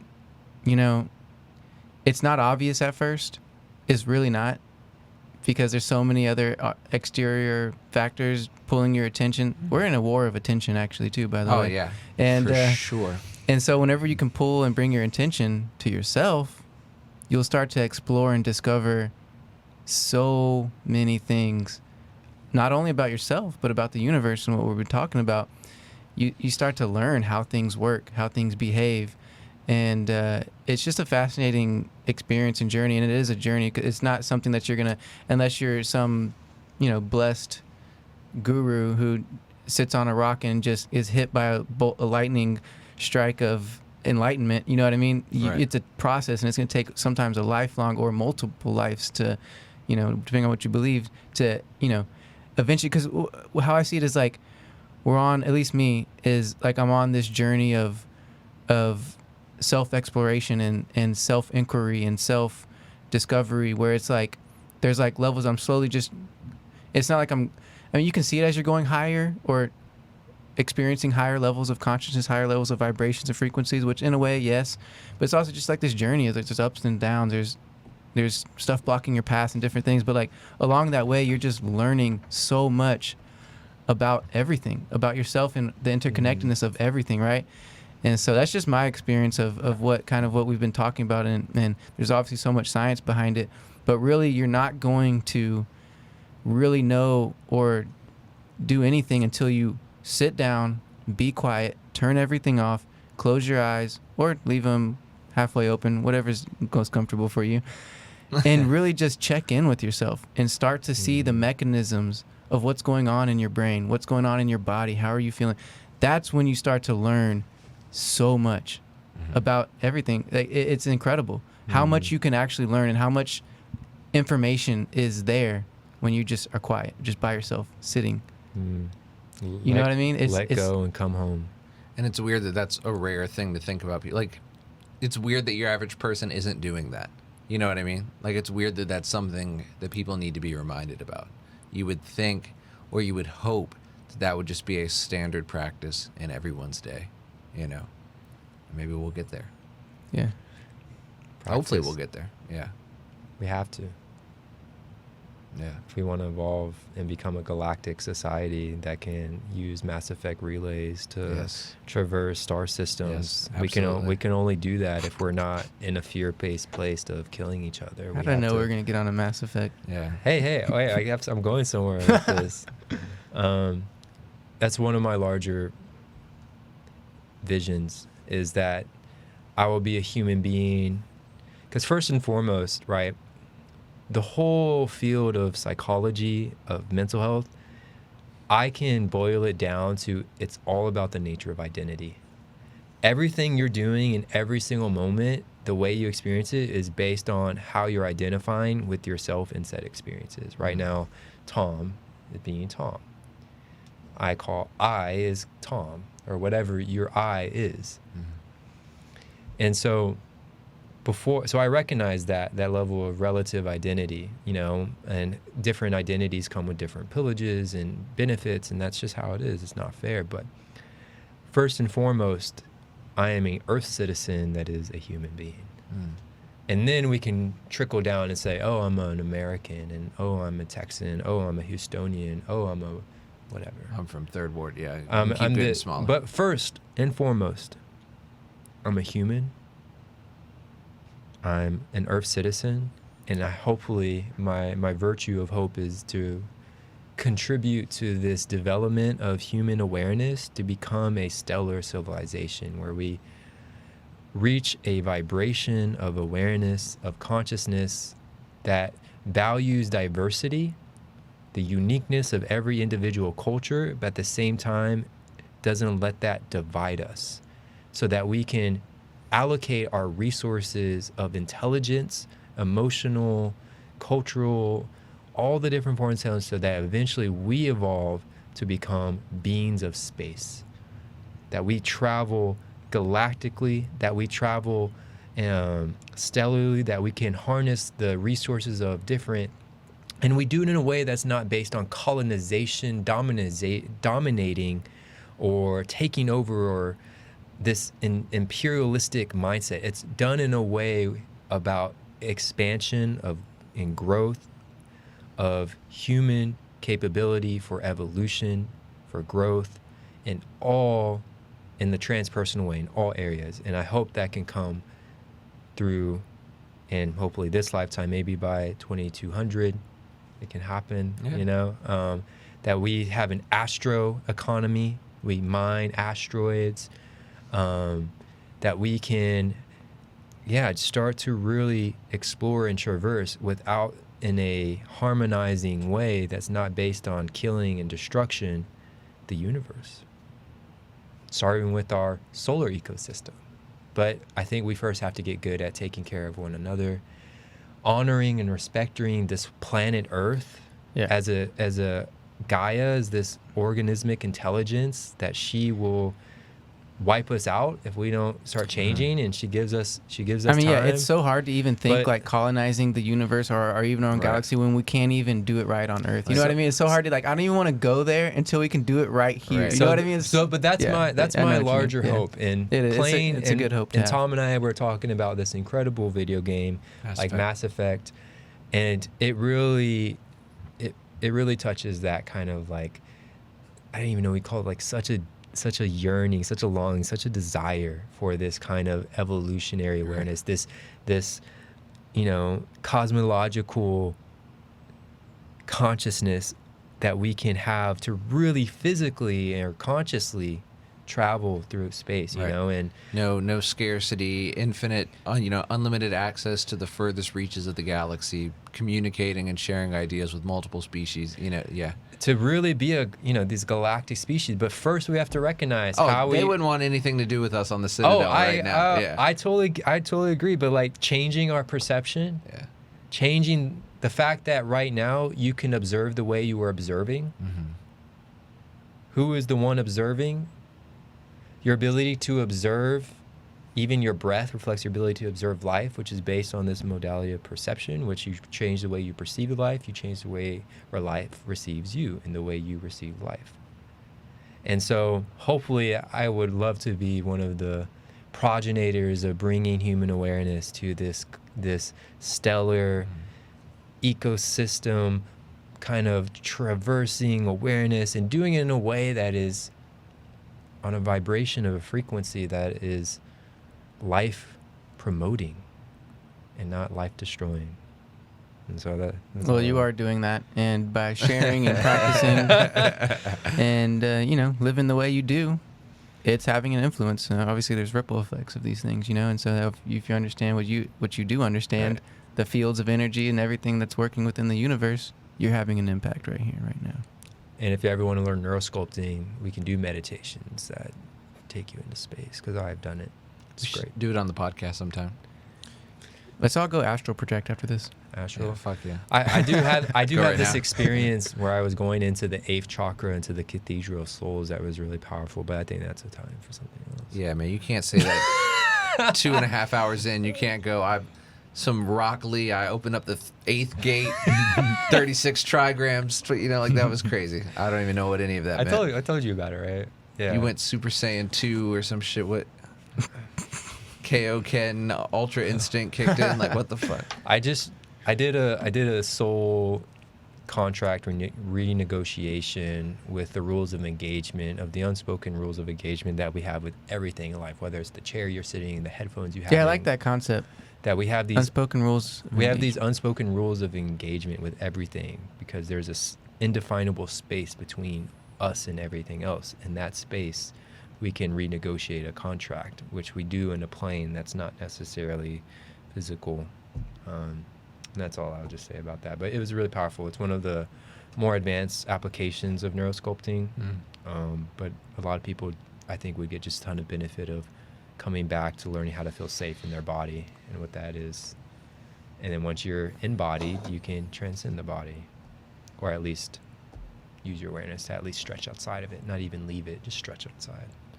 But you were already doing that if you're listening to this, by thinking about cells and galaxies, Nice. or the galaxies within cells, whatever you want to do. That's why this is the best podcast out there. I think so. This solidifies it.